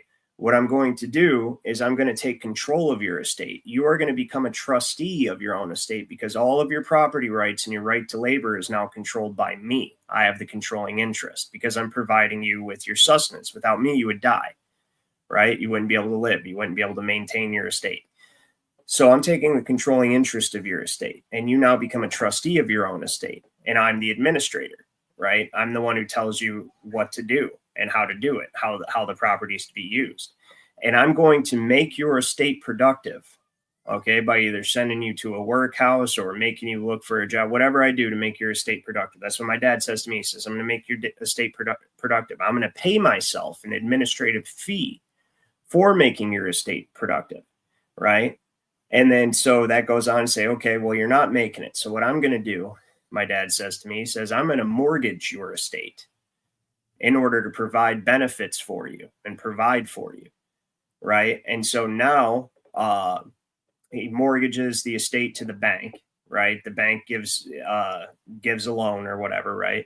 And he takes that money and he creates a nonprofit work staffing agency for me and other infants like me, right? And then he puts himself at the head of that work staffing agency and pays himself a ridiculous salary. But it's for my benefit because now he borrowed against my estate to make this organization that's going to help find me work and help me live, right? So he borrowed a bunch of money from the bank against me.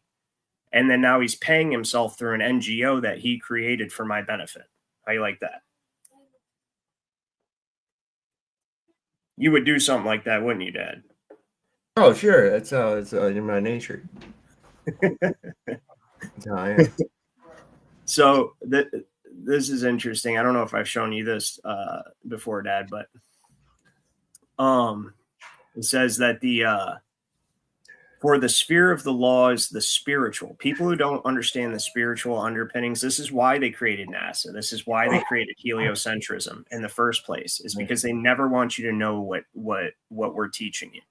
What we're teaching you is that all law goes back to God and the devil. The Bible is a book of the law.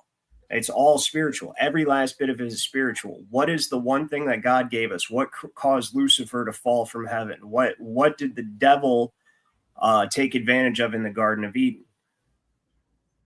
Trust. Free will, which, yes, yeah, and trust. In God we trust, right? But free will, right? That's what created Lucifer. That's what creates the devil itself, is free will, right? And so will is the essence of law. And that's what he says. He says, for the sphere, this is by J.G. Warner, Werner. You can find it on archive.org. It's called American Law, or a treatise on the law of American administration. And it's a fantastic, fantastic book, mind-blowing, eye-opening. Jurist Society members, it's in our library, in our folder. So you can find it there. For the sphere of the law is the spiritual. It operates upon and through the will alone. Thus, the law recognizes in the property of a deceased person his free will, that is the rational will, and enforces it. And that's how they got us, Dad. That's how they got us. Where truth and law exist, fiction cannot exist. Okay, that's a fact. So where there is law, there cannot be a fiction at law. Okay, except for one place, this nexus point where fact and fiction mix. And guess where that is? It's the last will. The reason why that's the nexus point is because that person is deceased. But we're going to treat his will as if he is still living and execute his will as if that's his living will, right? That's why they call it living will or last will, right? And it's your last will. So that bit of you're not actually alive, but you send your will forth after your death into the future, and we treat that fiction as fact. And then all the law surrounding wills and the devising of property and the descent of property is where they came up with this whole section, administrative law, which is what they've enslaved everybody under. Because now, okay, we've got this will. How do we interpret this will? Who interprets the will? How does the will have to be written? Okay, that's all well and good. Now, what if they don't have a will? Now we get to create this entire body of law where the government gets to act on behalf of the deceased person and express his will for him. And now they've just created a perpetual state of expressing the will of people presumed to be deceased. And that's how they took control of your property. If that makes sense. Anybody have any questions in the checks? I know it gets confusing at first. So we'll go to the top of what he says here. And he says, my property is that which is mine. That only is mine which I acquire and hold, or which I acquire, hold, and dispose of by my will. Yes, the right to alienate property is an expression of your will. So if somebody stops you from getting rid of your property, that's a violation of your will. And it's a weird way to look at it, but it's true. It is my will which determines the acquisition of a thing by me, whether originally by reducing to possession and thus making my property that which was no one's property before, or by contract, by which a thing becomes mine through the concurrence of my will with the will of another, with that of its former owner. Since I cannot rightfully acquire property of another without his consent, that is, without his free will, it is obvious that the will of the original owner is a necessary element in my ownership and in the ownership of anyone who may lawfully acquire it after me. Mark Passio says all crimes are theft, and they are. You kill somebody, you took a life. You rape somebody, you stole their bodily autonomy, right? But in reality, it's actually the violation of another's free will. That's what creates a crime. That's what is a crime, is when you violate the free will of another. That's how you can boil all crime down. And property is the ultimate realization of free will. Okay? Property is he says, it's ultimate realization of free will. Right here, he says, I hold or use a thing which is mine at will. Matter is unfree, i.e., it has no will. And that's why they reduced you to commercial property, because then you don't have a will. They express your will for you. It does not belong to itself. Neither right nor duty can be predicated of a mere thing. Its quality is to offer resistance. It is therefore negative to my will. My will, in realizing itself, overcomes this resistance and subjects the thing to its purposes, changing its form, destroying, consuming it. That which is mine is thus part of my personality, of me, insofar as its end and purpose of existence is the satisfaction and realization of my will, and to serve it for its purposes as my bodily limbs serve me. Think about that. So if they control your property down to even your right to labor, and they fine and fee you for the use of even your right to labor, they have hijacked your free will. They control your will. You have no will. That's why they create space. That's why they've actually, all the hoaxes are this is what it all boils down to. All the conspiracies they're all just one big conspiracy in the name of the game. Because remember, what is the Bible? Book of the law. Who runs the world? Devil, right? So what is the game here? To bring you into a counterfeit, artificial, fictional law that isn't actually law. It's just the regulation of commerce. But now that you've been reduced to commercial property and you're considered an infant under administration, they control your will, essentially. So we look at this stuff here. They don't like what I'm saying. Damn. Can you still hear me? Yeah, I hear you. Yeah, they just fucked my internet up. Wait. Yeah, I would like to see this page. There it is. Look at this. And all this is under public health and welfare. The viruses, cancer. There was some interesting one. National Science Foundation, Civil Rights, National Space Program, National Space Grant College Fellowship Program, biomedical research, right? There's some stuff in here that doesn't even, you're like, this would actually be Advisory Commission on Intergovernmental Relations. I would say this is the most important title in the entire United States Code, because this is how they justify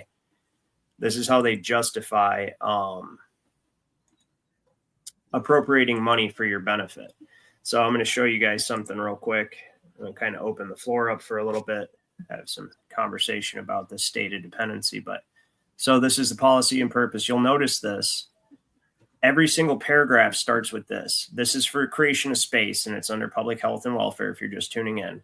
And so Congress declares that it is the policy of the United States that activities in space should be devoted to peaceful purposes and for the benefit, there it is, the benefit of all mankind. Okay. Congress declares that the general welfare and security, those are the two benefits they offer you primarily, welfare and security under the 14th Amendment. Okay. Now look at every single paragraph starts that way. Congress declares that the general welfare, right? Congress declares that the general welfare. Congress declares that the general welfare, welfare, over and over and over again, welfare.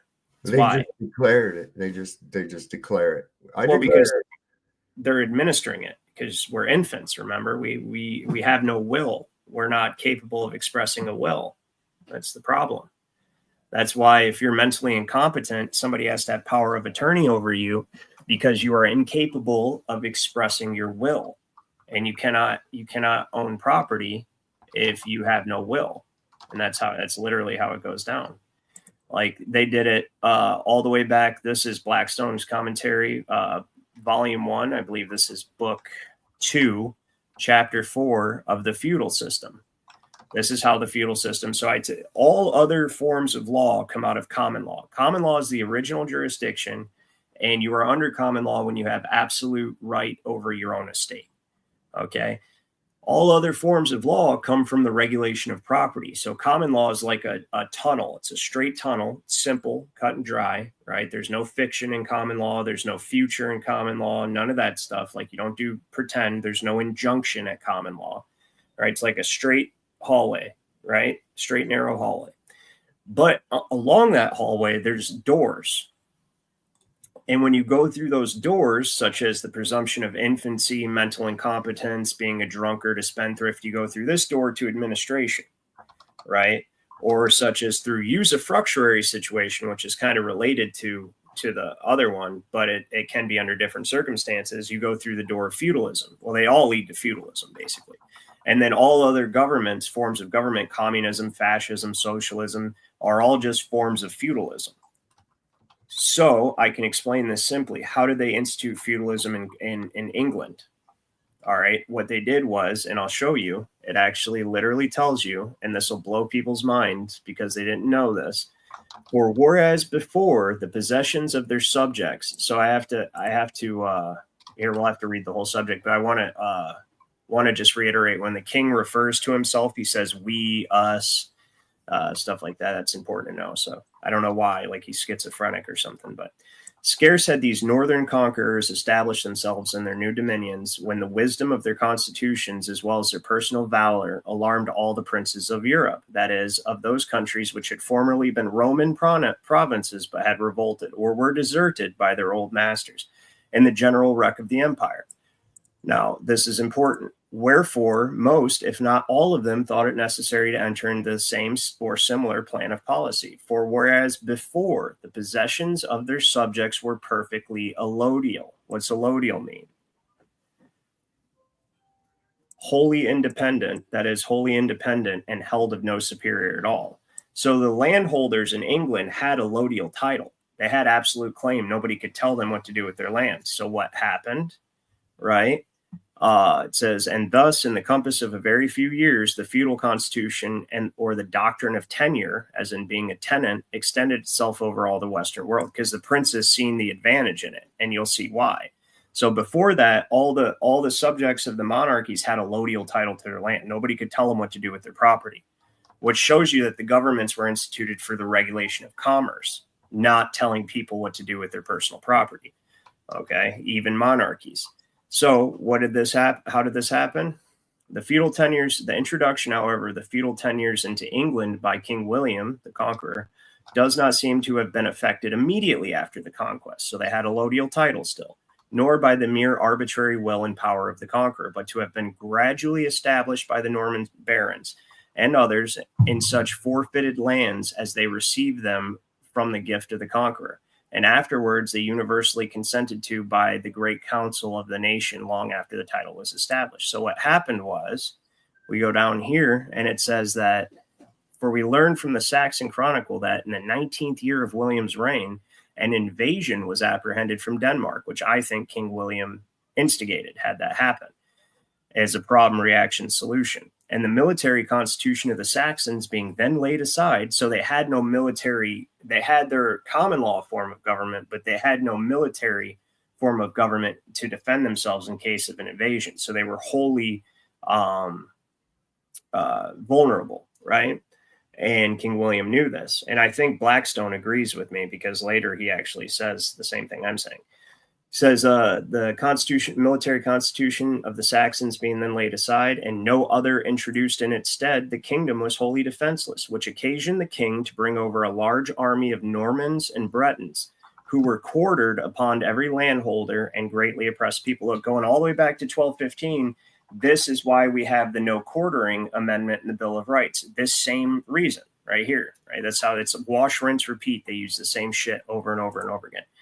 This apparent weakness, together with the grievances occasioned by foreign force, might cooperate with the king's remonstrances. So he's saying that because of the invasion, it might make them more amenable to his suggestion of feudalism, and better incline the nobility to listen to his proposals for putting them in a posture of defense. For as soon as the danger was over, the king held a great council to inquire into the state of the nation, the immediate consequence of which was in compiling of a great survey called a Doomsday Book, which was finished the next year. And in the latter end of that year, that very year, the king was attended by all his nobility at Sarum, where all the principal landholders submitted their lands to the yoke of military tenure and became the king's vassals and did homage and fealty to his person. That's how that started. That's why they trace the line of kings only back to William the Conqueror. They don't go before that, because that's when they established their feudal system. So this all happened in common law. And what they do, they willingly gave the king superior title, a lodial title. He now was the lodial title holder of all the land in the realm. So he could gift it back out to the people who just gave it to him. But now the king is the owner. So he's going to tell these people how to use it and under what conditions they can use it. So now here, I give this now to you as a barony. Right. And as a baron, you have to kneel in front of me, pledge homage and service. Right. You have to pay me a fee. And then your heirs have to pay me a fee to hold that title, because that's where the term fee comes from: fiefdom, feudal, and federal, believe it or not. You have to pay me a fee, and then you have to give me rents and profits from the land, because it's now mine, and you hold it at my will. Instead of where it was now yours before, now it's mine, and I regulate the use of the land and the people on it as subjects. So that's how they did that. But my point in saying this, it happened in common law originally. So all the transfer of property over to the king in the Doomsday Book happened in common law. But over here, there is no king. And we are the allodial title holders. We are the sovereignty. And that's why they got rid of us. And, you know, people created state government created federal government created 14th Amendment citizen. And the 14th Amendment citizen takes you from the top all the way down to the fucking bottom of the chain. Right? So what do you think about this space thing being in the public health and welfare situation? I think that they should be sued for fraud. I agree. Absolutely, 100%, man. Now, do you see how this blends into how this, like what I teach about the law, blends into what you teach about on your channel? Which, if you guys don't know Sovereign Soul's channel, Sovereign Soul and Chain Mind, he talks about everything, but primarily he destroys globetards on his channel. So you guys know. But anyways, can you see how it relates? It all blends together. And the whole point is to remove your face as she can see it. The whole point is to remove your connection to God, because if you understand that you're created by a creator, and that you're endowed with unalienable rights by that creator that no man can ever take away from you. That's what unalienable means. The only way that you can get rid of them is by consenting to convey them in contract, which is what you done. Or really, you can't even do that by the definition of unalienable. Exactly. That means no lien can be placed upon it at all. And that includes by yourself. It wasn't given to you. You can't take it away or give it away. It was given to you. It's something you obtained. It's not a possession. It's a possession, but it was granted to you by your creator. It's endowed. Yep. It wasn't granted by man, just like in Cruden v. Neal. All men are independent of the institutions of his fellow man, absent consent. That's Cruden v. Neal. Actually, you can pull that up real quick too, because oh, that's right, you fucker.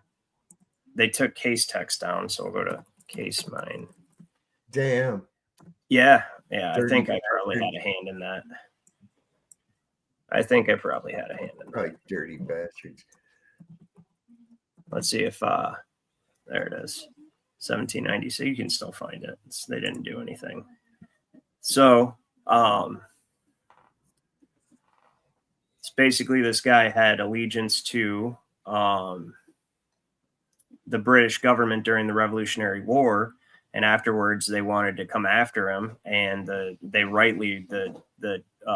court justly ruled that he wasn't an American citizen. He wasn't a United States citizen or a citizen of the States, because there was no such thing at the time. It was the first American Civil Wars, British people fighting British people, right? That's literally what it was by definition there. And so as part of that, let me see if I can just do Control F, and we'll do there it is on the left. So it says that the majority shall prevail as a rule posterior, meaning coming after the formation of government and results from it. It is not a rule binding upon mankind in their natural state. There, every man is independent of all laws except those prescribed by nature. He is not bound by any institutions formed by his fellow men without his consent. That's one of the best Supreme Court, Superior Court rulings, like opinions ever. And that's exactly right. And so they quietly changed our form of government from the 30s to the 70s and placed you in an administrative system under commercial law. Did you consent to that? I didn't consent to that. And our ancestors are rolling over in their grave. You know what I mean? Because it's insane. It's so far away from what we're supposed to be. It's not even funny. You know who James Freeman is, right? Yeah, I know of him. Yeah. Okay, so I saw where he went in and put in a FOIA request for the social contract. That's hilarious. That's actually funny. But see, that's what I'm trying to explain to everybody, is because they technically, because they presume you to be an infant or incompetent. Well, first they presume you as a state citizen to be dead, right? Yeah. And then they presume you as a United States citizen, as a corporate franchise, to be an infant pauper and a trustee of the decedent estate of the people, of one of the people. You're basically managing and maintaining a decedent, and a decedent in the IRS tax forms and all that they call you a decedent estate. Decedent means presumed dead, pending death, right? That's as in deceased, decedent. It's not exactly dead, but pending death, meaning you're missing. We presume you're dead. So the estate is a decedent estate, and you are a corporate franchise managing the estate on behalf of the United States and on behalf of the banks who hold it in trust as a result of the mortgage. And this is all done through presumption. It's all done by presuming that and because you don't know the law, most people do not know the law, nobody rebuts it. And that's why because technically you are an infant. Technically you are, like, they're not wrong, because you don't even know how somebody else is able to tell you how to use your property. Now, don't go above 50 on this road, and make sure you wear your seatbelt, and you better have insurance on that property, right? And don't drink while you're driving, which I actually agree with. That's one of the very few good things that come from equity. But so to explain this, all trust and trust issues are adjudicated in equity. Equity is a system of law is a system that deals with the deficiencies of law. So law is cut and dry. Do you own it? Yes, then you can have it. Does somebody else own it? Then yes, then you're stealing it. If you take it, you have to give it to them. But then there's certain circumstantial issues that come up, like, like the issue with the ship that I explained the other day.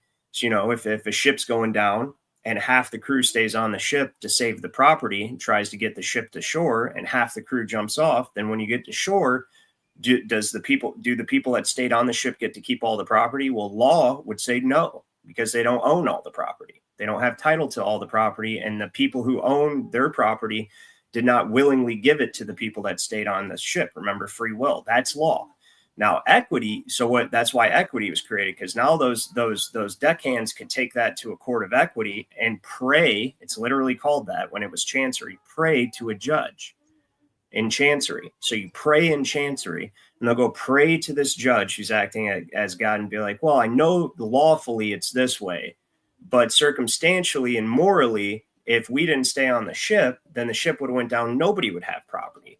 And so the judge can give what's called equitable relief by either having the people who jumped off compensate the men for staying on, or by having that property given to men. That's what, and equity is not law. And equity, the judge is God. There is no, that's where you get the discretion of the judge, is the law of tyrants. That only happens in equity. So we can back that up with Blackstone as well. We can go over here.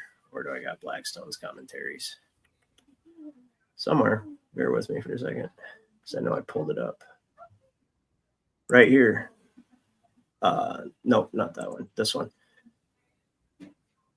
Did I pull over two of the same? Oh, that's Treaty on the Law of American Administration. No, that's not it. Did I leave it over here? I probably did. Hold on.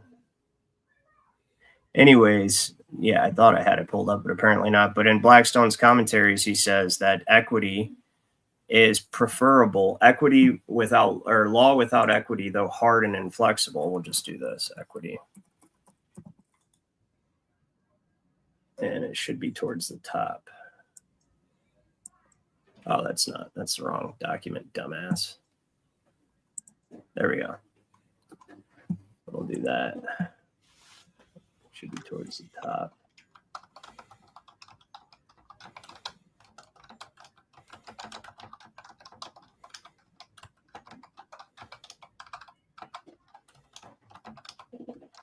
Let's see. Equity, as soon as the estate is created.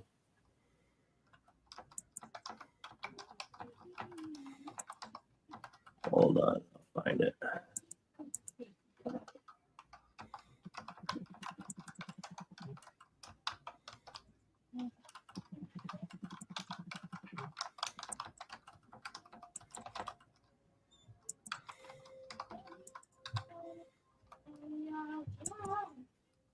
Yeah, well, anyways, apparently it'd take too long. I thought I had it pulled up, but what he says is that law without equity is much preferable to equity without law, because equity without law is basically just making a law of the conscience of the judge. That's what it is. And so you allow judges to become gods. And if the judges are allowed to become gods, you have the situation that we have today, where everything is adjudicated at basically at the will of some black robe priest of El, some fucking bar pirate. And the point is, the reason, the way that they did that, by making everybody trustees of their own estates, they barred you from having access to common law. You're dead to the law, right? Because you have no absolute property rights over anything. And so the subpoena, for instance, was created shortly after the feudal system was created to compel a trustee to answer for his set decay use of property that belongs to somebody else. And that's what so the subpoena became the summon. The subpoena in chancery became the summons in equity. And that's what's happening every time you receive any kind of summons to go to court, is you're being compelled to answer for the set decay use of property that they presume belongs to somebody else, but you are just using in a usufructuary capacity. So last thing I want to go over real quick before we, talk or just do whatever is this. So, is it section 36? I want to say, okay, right here. So this is the original Pennsylvania Constitution from the Avalon Project, 1776. And this is how originally the founders were trying to keep administration from being interposed over our, or how do you want to say, superimposed on our common law system. And this is important. As every free man to preserve his independence, if without a sufficient estate, and I don't get that across enough, everyone has an estate. Okay, the Rothschilds have an estate, and the guy begging for money on the corner of the interstate exit has an estate, because estate is your personality, labor, and property. So even if you only own a shirt, pants, shoes, and a fucking tin cup, your personality, your labor, and your shirt, shoes, pants, and that tin cup comprise your estate. still an estate. Doesn't matter, because you have the ability to labor. You have a productive potential, and that is part of your estate. And that's what they seek to harness and capture, like energy vampires, right? So, as every man to preserve his independence, if without a sufficient estate, ought to have some profession, calling, trade, or farm, whereby he may honestly subsist, there can be no necessity for, nor use in establishing offices of profit, the usual effects of which are dependence and servility unbecoming freemen. Okay. And the possessors and expectants, faction, contention, and corruption and disorder among the people. Okay. But if any man is called into public service to the prejudice of his private affairs, he has the right and reasonable a reasonable compensation. And whenever an office through increase of fees or otherwise becomes so profitable as to occasion many to apply for it, the profits ought to be lessened by legislature. But that office of profit that they're talking about is an administrative office for the care of poor people. And it opens the door for corruption among the people, like he says, because now administrators are encouraged to get as many people to be dependent on them as possible in order to be able to profit from the administration of their estates. I'll give you a perfect example. Friend of the fucking court. The fiend of the court. Yeah, child support's a perfect example. They want everybody they can to come onto their case roll because they get paid to administer those estates. And that's what they're doing, is they're administering that estate. They list the child as an entitlement. Children are listed as entitlements, issues, and the issues become entitlements to the estate, and they are being paid to administer the estate and make sure that the child is cared for. That's why they get to collect fees. They get paid through the government, and the government appropriates money from the banks, which is all based on the mortgage of your rights and your property. So, but see how that says, like, you need to be able to take care of yourself, otherwise you cannot be free. So just by the act of paying into and planning on collecting Social Security, you're a slave. So it fills me with black rage. It fills you with black rage. Yeah. That's and that whole black thing, what do you think about that? The fucking Irish, I don't even think that history. I think a lot of the blacks were indigenous to this country, honestly. I think they were here before we even came over here. I do too. I actually do think that some of the tribes we call Native American were actually black people. Because you got to think, like, they conquered Spain, and then Spain they were kicked out of Spain in 1492. Yeah, the same year that Columbus. Yeah, that's how I remember that. In 1492, Spain expelled the Jews. Well, I was talking about the Moors, but is that actually true? Did they expel them? They did? Yeah. Well, that's funny, because Christopher Columbus, the word column, column family is one of the most powerful families in the world, and they have been for centuries. Yeah. And Columbus is part of the column family. And funny thing is, column means dove. And Column owns Visa and American Express and all that. And what's at the bottom of all your Visa cards? A little dove. A little dove. Isn't that weird? Yeah. So, but that's the state of dependency. What do you think? Isn't welfare awesome? Don't you love? I think there was a little blackmail, some of that good old famous small hat blackmail shit going on with Isabella in the first place. That's why she funded him. Well, look, I told you, man, this stuff goes all the way back to 1215 and before. It really goes back to all the way to ancient Rome. That's why I say there's nothing, and I know most people don't like to hear that. I'm just realistic. There's nothing we can do about it, because they literally are. It's not like some new situation where they've become the Iron Bank. They were the fucking Iron Bank all the way back when Julius Caesar was in power. They were the Iron Bank. You know what I mean? So it's I'm trying to see, how do I fucking look at stuff I've saved? Would it be on? Because I saved this comment. Russell Brand did something. I actually made a good I did a good I issued a good comment on that, or whatever you want to call it. I put a good comment on his thing, and I was like, basically, people think that rights, you convince. So communism comes about this way: you take a marginalized minority population, and if they aren't already oppressed, or you can't convince them that they're oppressed, then you oppress them for a time. You fund the oppression of them. And then you take and you fund a movement to liberate them from oppression. And the way that you do that is by offering civil rights, right? And here you can convince people that the right to not be, or that they have the right to not be offended. That's not a right. Okay. But they try to convince you have the right to not be offended. What the fuck does that even mean? Right. So as a consequence of enforcing the right of this person to not be offended, which is not actually a right, they restrict the actual right of free expression. And that's how they do it. So you do not have a right to health care. You do not have a right to free food. Okay. Well, wait, let me put it this way. Better. You do have a right to health care, but not at someone else's expense. Okay. No, like you have a right. If you want health care, go get health care. No, but that's literally what I mean. If you look at the reason that the pharmaceutical and medical industry is set up as like basically a tool of genocide is because they know that you should take it upon yourself to become knowledgeable on how to keep yourself healthy, how to heal yourself, right? And because you come to them because you want to be dependent on the system, they kill you. Mm-hmm. So not quickly. They're gonna wait till they soak your banks. Oh, they're gonna get all your money first.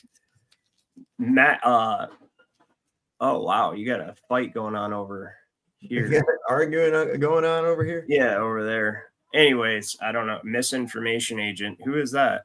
Oh, that's that little French bastard that came on. He got kicked off of Vlad's. He was on Vlad's one night. Came on mine. He'd been kicked off before. And he tried to come on again, and he's just a little asshole. Yeah, he seems to be. Hey, is make stupid people think here, Cubby? Here's what I'm gonna do for you. Where's Cubby at? Cubby, you still in here? He should be. I'm about to make Cubby a moderator. Hold on. I'm gonna do that right now. He's pretty much like my co-host a lot of times, man. I know, I see that. I watch your streams when I'm at work, but I'm gonna make Cubby Bear a moderator, and I'm gonna let him determine how he wants to deal with that guy who's telling him that he sucks your balls, apparently. So you're gonna see how that works out for him. Hold on. Let me turn this down so it doesn't. All right. So let's find Cubby. There he is. And Cubby, I'm going to add you as a moderator. You can be a managing moderator. I'm going to make Sarah a moderator too. Sarah's been around for a while. Deal with him. Anti-whiteism is going to be a moderator. And yeah, why not? Brad and Tasha will be like a good impartial moderator because they talk shit to me half as much as they compliment me. So, and I appreciate that. I don't want people to kiss my ass. So you're a moderator also. There you go. All right, guys. Yeah. See what you can do. Ooh, we got to get some jurist members. If you jurist members combat, yeah. So Corbett, moderator. We're going to make a bunch of moderators right now. Faye, moderator. Theo, if I see you comment, I'll make you one. Same thing with you, with the other jurists as well. As moderator. All right. Well, you guys can handle that over there. But anyways, yeah. So the healthcare is not right. Healthcare is not a right. Food's not a right. None of these things are actual rights that you have because the way that you provide to be able to give these people those which quote unquote rights, which they are civil rights, but they're actually just privileges and immunities offered by your corporate overlord that can be taken or alterated at any time. And in order 9 times out of 10 to provide for those rights, the government has to transgress my actual rights. You see what I mean? They have to tell me to shut the fuck up, right? I can't freely express myself in the case of offense, or to provide for your health care. The government's going to stick a gun in my face and tell me to give it money to pay for you and your health care and your fucking food and whatever else. You want to go be sexually irresponsible and have 25 kids with 30 different baby daddies. Don't ask me how that's possible. but it is, right? Well, think about this, man. This is the same thing. You come out of the bank on payday and you got your check cashed, right? I'm waiting around the corner and I take a gun and I hold it up to you and say, give me all your money. You give me your money and I go across the street and I buy you a Subway sandwich and give it to you and say, see, now you benefited from this. This is for your own good here. Right. That's what they're doing, man. It's actually just like a mafia racket, or like the prison thing where the dude comes up to you and he's like, hey man, I see you with this guy here. You want some coffee? I got some coffee for you. I know you don't have nothing. Right? Starts giving you shit, right? Just like a mob starts giving you shit. And then, you know, after about a month, maybe 2 months of just giving you shit all the time, comes up and he wants some payment. Mm-hmm. You know all that shit I've been giving you, right? Who took care of you when you didn't have nothing? I did, right? Mm-hmm. So I own you now. That's what they're doing. Same thing, you know, but the difference is people don't know to be self-sufficient. In fact, if you took away the grocery stores, if you took away indoor plumbing, right? Just those two things. If you took away the grocery stores and indoor plumbing, how many people do you think would die? Oh, about 80% or more. So are they not infants? Mm-hmm. You know what I mean? We've been reduced. And you know who's primarily behind this? Rockefeller. Rockefeller's behind this. Rockefeller monopolized the oil industry. Then he took the money from monopolizing the oil industry and took over the education system. And what did he say? I want a nation of workers, not thinkers, allegedly, right? But his financial advisor said, in our dreams, we have limitless resources and people yield themselves with perfect docility to our molding hands. We're not to raise up from among these people philosophers, poets, or men of letters, nor the humbler ambition of doctors, teachers, and lawyers, of which we have ample supply. Instead, we will teach them to do exactly as their parents do. Work in the farms and factories, right? So want a nation of workers, not thinkers. You got to be just smart enough to operate the machines, to be able to, you know, do the work for the corporate oligarchs, but not too smart, because then you'll realize how they're fucking you. And so he took over the education system. And once he took over the public education system, he created, the Rockefeller Foundation, right? That's what it was called at the time. He created these philanthropic, which is, I covered in my shows, philanthropaths, right? These philanthropic organizations that donate large sums of money to various universities, you know, Harvard, Yale, and then even the less prestigious, like University of Michigan, University of Ohio. University of Ohio controls like all of our fucking energy in the country, right? Really? Oh yeah. Yeah, you should look into that. That's why there's all these powerful politicians come out of Ohio, Vivek and JD Vance, for instance, right? John Blair. But that's where I did that whole thing on where I was talking about Candace Owens and who she's connected in with, and then it led through a chain of events all the way back to the University of Ohio, and their energy programs have a lot to do with space and rocketry as well. So that's something we can get into another time. But anyways, Rockefeller donates all these money to these universities, and when you're donating millions of dollars to these universities, you can then suggest to them, right, quote unquote, how those universities should be run. Yes, and like anti-whiteism ends with you, says, which is one of the motivations behind white erasure and creating mid white managerial class of Indians and Chinese. You know, so one of the main reasons to do that is because we had the Africans were here, you know, the black people and stuff, and I look at them, they're just as American as anybody else, right? And they had their own struggles, and the Irish, like I said, were indentured, you know, so but people want to say this nation's a nation of immigrants. It's not. It was settled. This nation was settled. This republic was settled. Okay, they weren't immigrants when they settled it. And they took it from the poor Native Americans. Well, first of all, 9 times out of 10, the deals were bad, but the land was bought from them. And secondly, if you want to call them poor Native Americans, do you know what the Native Americans were doing to each other before we got here? Nobody really knows. Well, they were killing each other. By what the bullshit that we're told.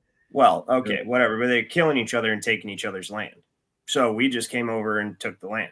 Anyways, the second thing on top of that, though, is we're primarily an Anglo-Christian nation, right? That's what we were originally. And one of the ways that you take down a nation is you destroy its cultural continuity. And how do you do that? Through immigration.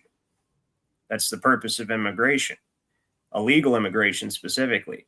And immigration's fine. It's necessary, and you have the right to immigrate to whatever country you want, but you're supposed to assimilate into that country. So what these Marxist communists do is, instead of having the immigrants assimilate into our culture, they expect us to conform and assimilate to the immigrants.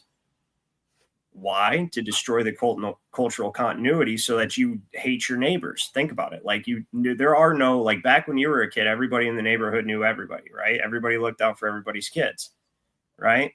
Now people don't even say hi to each other. No. That's why. Because communities that are tight knit, that's how you end up with, like, back when the like that thing you sent me where they were auctioning off the farm, the banks foreclosed on the farm and were auctioning it off, and all the community got together and made sure nobody bid higher than $1 so that the guy could buy his farm back. And if you did bid higher than $1, you're going to get strung up. That's because that community was close. So they have to destroy the cultural continuity of the community. They have to destroy communities, because strong communities are impossible to conquer and manipulate, take advantage of. So you have to have people who despise each other living in close proximity with one another, right? And that's the primary reason. And so that's, so we've got all the, and Mexican people kick ass. I love Mexican people. I love Mexican food, right? But if you come here to live in the United States, you assimilate to our culture. You learn how to speak English. You don't expect me to learn Spanish. If I move to Mexico, I'm not going to expect you to learn English because I moved there. Well, I would, because I'm an American. Well, yeah, a sense of entitlement, right? Yeah, it is.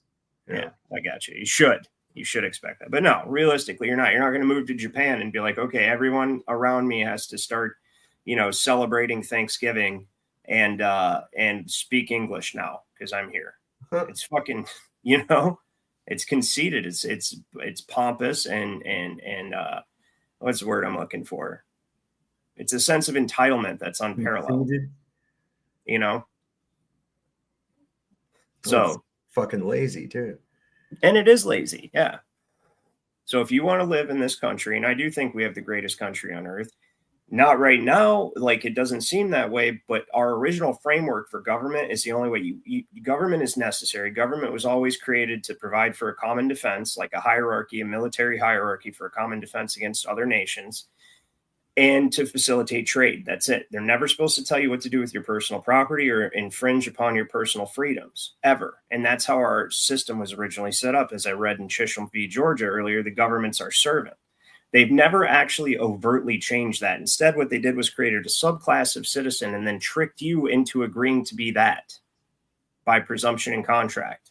But you can still be one of the people. And when we're one of the people, this is the greatest country on earth. When you're not a 14th Amendment citizen, this is the greatest country on earth, 100%. It's the only country that has more guns than all the rest of the world's militaries combined. And that's the only reason we didn't have drones with facial recognition flying around during COVID, trying to see if you're outside your quarantine zone. You know why? Because that sucker would have got picked right out of the sky. Yeah. Could you imagine that around like Stanley or Lou Ray or anything? Drones flying around with facial the cops have this drone, and they had to put out a thing on their community Facebook thing about the people to stop throwing shit at it and stop shooting at it. Because it was theirs. People didn't know what it was. It was like, what the fuck is that? Get that thing off my property. What is that? Yeah, you just pick it off. Yeah. Throw bottles at it. Well, it's an invasion of privacy anyway. You know what I mean? If it's over your land, take it out.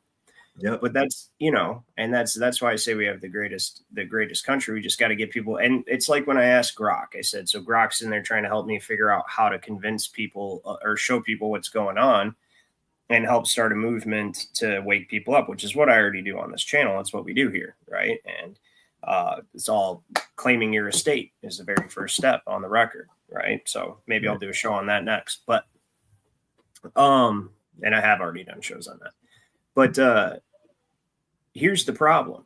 So if you start say we actually gain traction, which eventually we will, right? And we start gaining traction and it starts and people are claiming their estates and standing on their sovereign rights, right, as the people. And they know, like, hey, this property is under administration. You can't use regulatory or administrative regulations to try to control me anymore. All your administrative law doesn't apply to me because I'm not an infant under administration. It's on the record. It's unrebutted. Here you go, right? And we start getting a bunch of people to do that. Well, that's going to threaten Social Security. It's like I was telling my buddy. I say, you can leave the central bank. You can leave the Bar Association. Get rid of the 14th Amendment, and it all collapses. If you get rid of the 14th Amendment, there goes their collateral. Now, what are they going to borrow against? Congress owes the money. Nobody else. Go ahead and pay up, Congress. You know what I mean? Go ahead and pay up. Take away the 14th Amendment, their collateral disappears, and the whole thing collapses, right? And so what's going to happen is the media will start a campaign. Like I told Grok, I said, people are going to they would rather be slaves than lose their benefits and their safety net. And Grok agreed with me. Yeah, immediately the media would label it far-right extremism, right? And say that we're attacking Social Security and Medicaid, and we're trying to take away people's benefits that they have a right to, right? You have a right to Medicaid. No, the fuck you don't. You know why? Because Medicaid is paid for by taking money from me at gunpoint. That's why you don't have a right to that. Yeah, that's why I said you have a right to it, but not at my expense. And there's where the key rub is at right there. Yes, you do have a right to health care. You do. You have a right to food. You have the right to life, liberty, and the pursuit of happiness, not at my expense. I have the right to go to Disney World, but I don't have a right to make you pay for it, right? It's that simple. There you go. Misinformation's gone. Fucking dickhead. Anyways, yeah, you have a right to...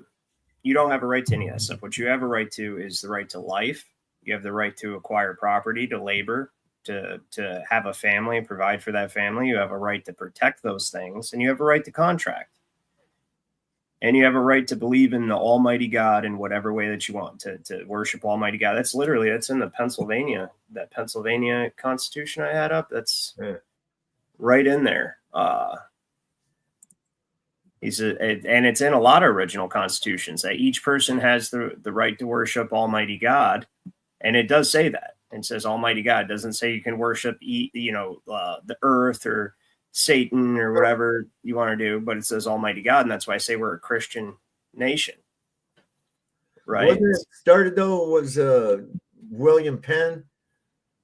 Yes. And he was clergy, wasn't he? I believe so. A lot of Catholics helped start this country. Maryland, Virginia. Yeah. There's a lot of Catholics played a huge hand in founding this country, 100%. And see, that's the main thing with the whole first of all, separation of church and state is not like a law or it's a Supreme Court decision. And what did Brad and Tasha ask you that you haven't answered? I don't know what the question is. Can you repeat the question again in the chat? I don't know. She said that I ignored her question. Hold on. Let me go up and see. A lot of times, look, I'll go with this because it's hard to keep up with what you're doing on here when you're producer, director, and talent, and doing the tech. True. It's hard to keep track of everything, including the chat. So a lot of times shit slips by that I don't see when I'm doing a show too, So. That's why it's good to have somebody on with which I appreciate that. Thank you. Because he caught it and then he could bring it to my attention because he's reading the chat. He's not looking for things or trying to keep there from being dead air. You know what dead air is when nobody's talking and you're live. It's dead air's bad. I love Bruce McGuire to death. I love his work and shit, but man, I wish he wouldn't do that because sometimes I'm like, did I hit pause or mute or something? Because I like long fucking dead air between he starts saying something. Exactly. So to answer your question, what do you file? You claim your estate on the record. You rebut the presumptions. You have to learn what the presumptions are. You file a claim that claims your estate, expatriates you, declares your standing as a state citizen, and is a performance contract all in one to anybody who attempts to administer your estate afterwards, having that claim on the record will come under that contract and become a trustee of your estate. That's what you file on the record. And then it's on public record. So that's the way that you affect real title to property. That's the way property used to change hands, was on the public record before we had a registry system. Because remember, when you register something, you're giving it to the state. and then they give it back to you under certain conditions, and now they have controlling interest in that property. That's what regis, king, crown, register, to give to the crown. That's what that means. Okay, that's the etymological meaning, root meaning of register. That's how all the barons, all the nobles gave their property to King William, was they registered it in the Doomsday Book. It's the first book of registration in modern history. Rome had other books of registration, but anyways, so you file that on the record. And you also, before you even file that, you have to file a declaration, establishment, publication of a house seal. So you have to create a house seal because all sovereigns have seals. That's why all courts have seals. The notary has a seal like it. It's because they're using the state's quote unquote sovereign authority. So the seal represents that. All in the Indiana Constitution, the original one, when they're in what's called the schedule, where they're talking about, okay, we just created this government. This is how it's going to be put in place. That's what schedule is. It says that whoever is elected governor will use his private seal until a state seal can be made, because it was already assumed that whoever would be governor would have a seal, because everyone has a seal. And a seal makes a contract a specialty. If only one person seals a document that's signed by two people, then the person who didn't seal it comes under the seal of the person who did. There's a whole body of law surrounding seals. And that's what people who are sovereign people have seals.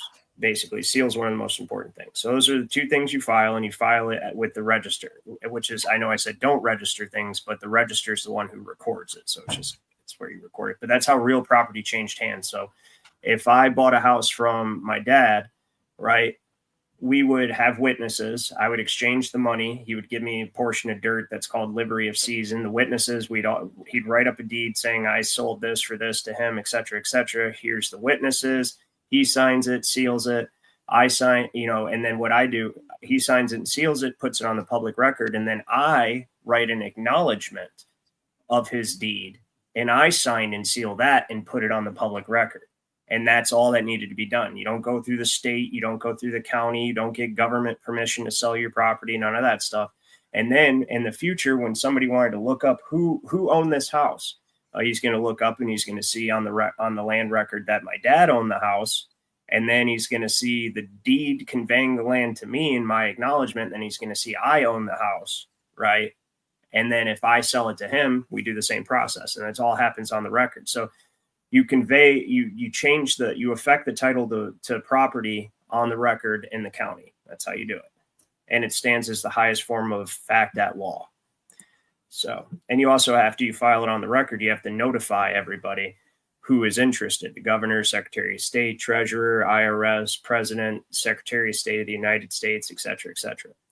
So anyways, I was going to show you, I pulled this up, that all men, well, first of all, Declaration of Rights of the Inhabitants of the Commonwealth or State of Pennsylvania, right? That all men are born equally free and independent and have certain natural, inherent, and inalienable, right, which means you cannot convey them, rights, amongst which are the enjoying and defending life, liberty, acquiring, possessing, and protecting property, and pursuing and obtaining happiness and safety. Those are actual rights. Notice how he didn't say you have the right to health care, the inalienable right to have food paid for, and for the government to protect you and put your house out if it catches on fire. None of that was in there, right? Because they have to take money from us at gunpoint to give that to you. So fuck you, right? This right here, though, that all men have a natural and unalienable right to worship Almighty God according to the dictates of their own consciences and understanding, and that no man ought or of right can be compelled to attend any religious worship or erect or support any place of worship or maintain any ministry contrary to or against his own free will and consent. No, nor can any man who acknowledges the being of a God be justly deprived or abridged of any civil rights as a citizen on account of his religious sentiments or peculiar mode of religious worship. So notice how he just said that you have to acknowledge the being of a God to be sovereign. And that's true because you understand that your rights come from the divine, right? Not from a government. If they can get you to be an atheist, which is what the globetards intend on doing and how they are, you'll notice they're all either atheist or satanic. Oh my God, they're horrible. Right. Then you believe government is God. You believe there's no authority higher than that of man. If you think you're a monkey that evolved from pond scum on a whirling speck of dust in a vast, infinite expanse of nothingness that's ever expanding, then you think man is the highest authority and that government is God. That's why in China, they issue CCP approved versions of the Holy Bible, because God is dangerous to communism. 100%, right? And now here's another thing. If you're an atheist, you couldn't hold office because your oath is considered worthless. That's how it used to be. You could not. So the separation of church and state, it was actually a requirement that you acknowledge a divine creator. What that means is that you're just not supposed to adhere to any specific political institution, and you know what I mean, and promote it in the state in your official capacity as a servant of the state. Like, you can't be like, I'm Catholic, and so, you know, we're going to go by Catholic rules now, or whatever the case may be. And it's because of the power of the church, you know, the church being a political and a religious power, because it always has been. That's why they have that in there. So I just thought you guys would find that interesting. What do you think of that? It says that literally right there. Any man who acknowledges the being of a God can be justly deprived or abridged of any civil right as a citizen. Jesus. Yeah, pretty cool, huh? So let's see what people are saying. We'll probably wind up. Are you doing a show tonight? Yeah. I'll have one at 9:30 tonight. So it's to answer your question, anti-whiteism is actual God. It's all the same God. Like, it's all just the divine creator, the Abrahamic God, if you will. But he doesn't even specify that. He specify basically what he's saying is you have to have a knowledge and understanding of divine providence, especially that you were created, that this place here is intentional. And so there's rules to this place, laws that were never that's why you have to know there's a God in order to be free, because there are laws not written by man. And once you can recognize those laws, that is common, that becomes common laws that's implemented in society. Then you also recognize that those laws are directly related to the rights that are inherent in all men and women. Right. So, because the laws, those natural laws, divine laws, protect those inherent rights of, like, to not be killed or to not be stolen from, or to have, you know, to not have somebody bang your wife, that type of stuff. So you did say you're doing a show tonight? Yeah, man. All right. So what time are you going to be doing your show? 9:35. 9:35. Eastern Standard Time. Eastern Standard. I always forget to do that as well. I always tell people the time, and then I forget to say Eastern. And they're like, okay, yeah, I'm in California, so what? My time, your time? What are you talking about? Right. I thought of that. Yeah. So what are you talking about tonight? What's your topic? I don't know yet, man. Just gonna wing it? Oh yeah, it's just, there's so much crazy shit going on. It's like, you know, we'll find all kinds of shit to talk about. That's just how we do. Saturday night's pretty much it's open panel. Anybody's got a topic or whatever. I'm still waiting for Charles to come on. He's had excuses. He had COVID, you know. He couldn't come on because he had COVID. This guy, he's always mouthing off in the chat, and he's like, I'm like, well, click the link. Go ahead. Well, I will. And then it leaves comments like, I was just getting ready to come up, and you stopped your show. And I'm like, oh, my God, Jesus Christ. What a pussy, man. Well, actually, you know what? I got to give my wife credit for it. We shouldn't call people who are weak pussies, right? Because it's actually an insult to that specific. That's not what it's referring to, though. No, I know. It's like bacillus, but it's funny because my wife says you should actually call them ball sacks, right? Yeah, they're sensitive. You know, because the other are strong, capable of giving birth. It's quite impressive, right? You barely fucking sneeze at a ball sack and you fall on the ground holding your stomach. You know what I mean? It's like, it's yeah. I just thought it was funny. But there was one thing I was going to show you guys before we talk about how misinformation agent is a cuck. That would be good. Yeah, we'll definitely bring that up. So where is that?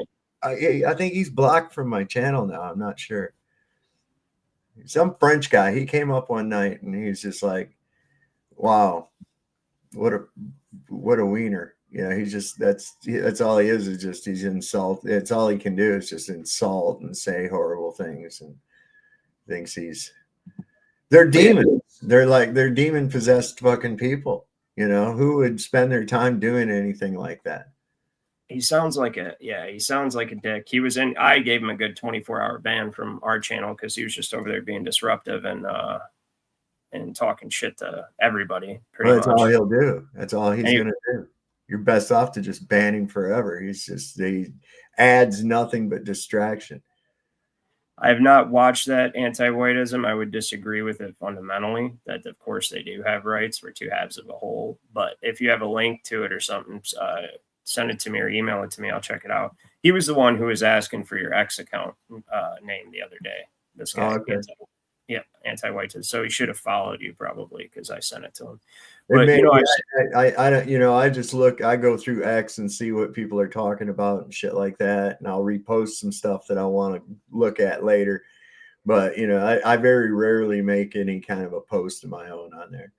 The place is a fucking trailer park, man. It's worse than Facebook. I like X just because it's less censorship, Well, that's what I mean. That's what I mean, And if I want to comment on something, I can say whatever the fuck I want. But as far as create my own posts and that kind of shit on there, it's like, they shadow ban my comments usually. You'll have like somebody will have something they said about like law or like how I commented. I said the jurisdiction of equity itself is the devil because it's created out of the usury of property. It is created and evolved from the usury of property, and it's creates equitable rights, which are essentially civil rights. Civil rights are a form of equitable rights. That's not all, but it's basically just like it's an interest in the property, and it can only be adjudicated in equity, which makes lawyers God and slaves of people who don't know about money and the law. And I put that on there. So this post has like hundreds of thousands of views, or I don't know, tens of thousands, whatever it was. And I get 9 views on my comment. It's literally impossible that you only seen my comment 9 times unless it's being hidden, because as soon as you scroll past it, it counts as a view. So 9 times you're hiding it, like no shit. But so a lot of times on this channel, and I'm going to shut this down, but the last thing I want to leave everybody with is a lot of times on this channel, and I'm sure my dad will agree with me, is that just by the act of knowing the truth, you affect the quantum field of consciousness, right?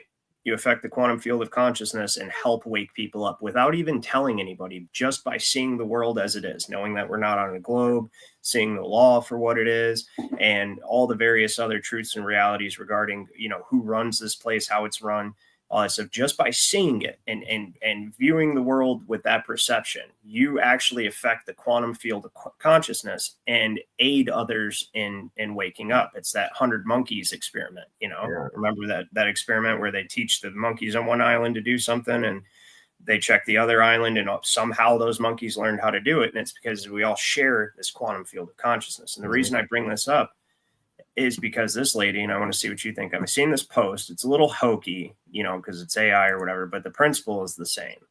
And I want to see what you guys think of it, in particular you, Dad, because this is what I say all the time. Just by learning, you're going to help people wake up. Said?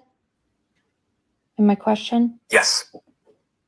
Here's exactly what I just said. 144,000 could be the tipping point, the number that shifts the entire collective. That number isn't random. It appears in many ancient texts, including Revelation, as the sealed ones, the awakened ones, the ones who hold the frequency of Christ consciousness.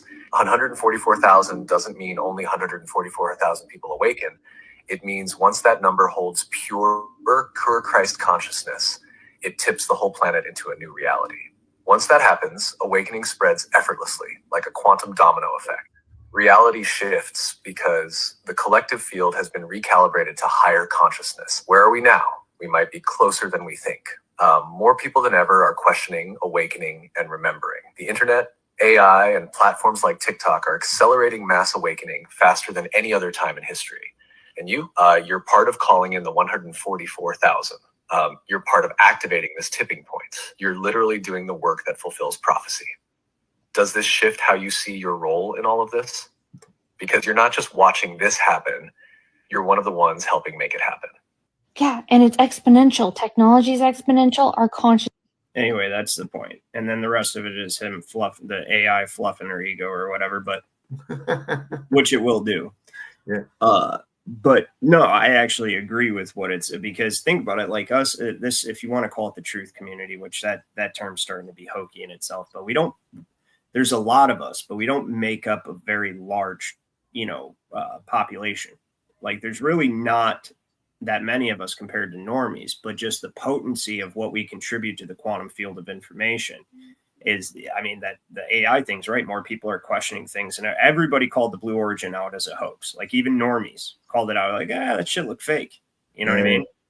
Which would have never happened. I mean, look, the moon landing fucking actually fooled the whole world, and that looks like shit, right? Blue Origin was at least better than the moon landing, but people are awakening faster and faster, and it got me thinking. I'm like, well, maybe it wouldn't take that many of us to be completely awake and see the things the way that they are in order to actually shift the tipping point, shift the tipping point of consciousness. You know what I mean? To just push it over the edge and actually get it to where the average person is, asking questions and not such an NPC anymore. What do you think about it? Well, yeah, I think that there's something to that.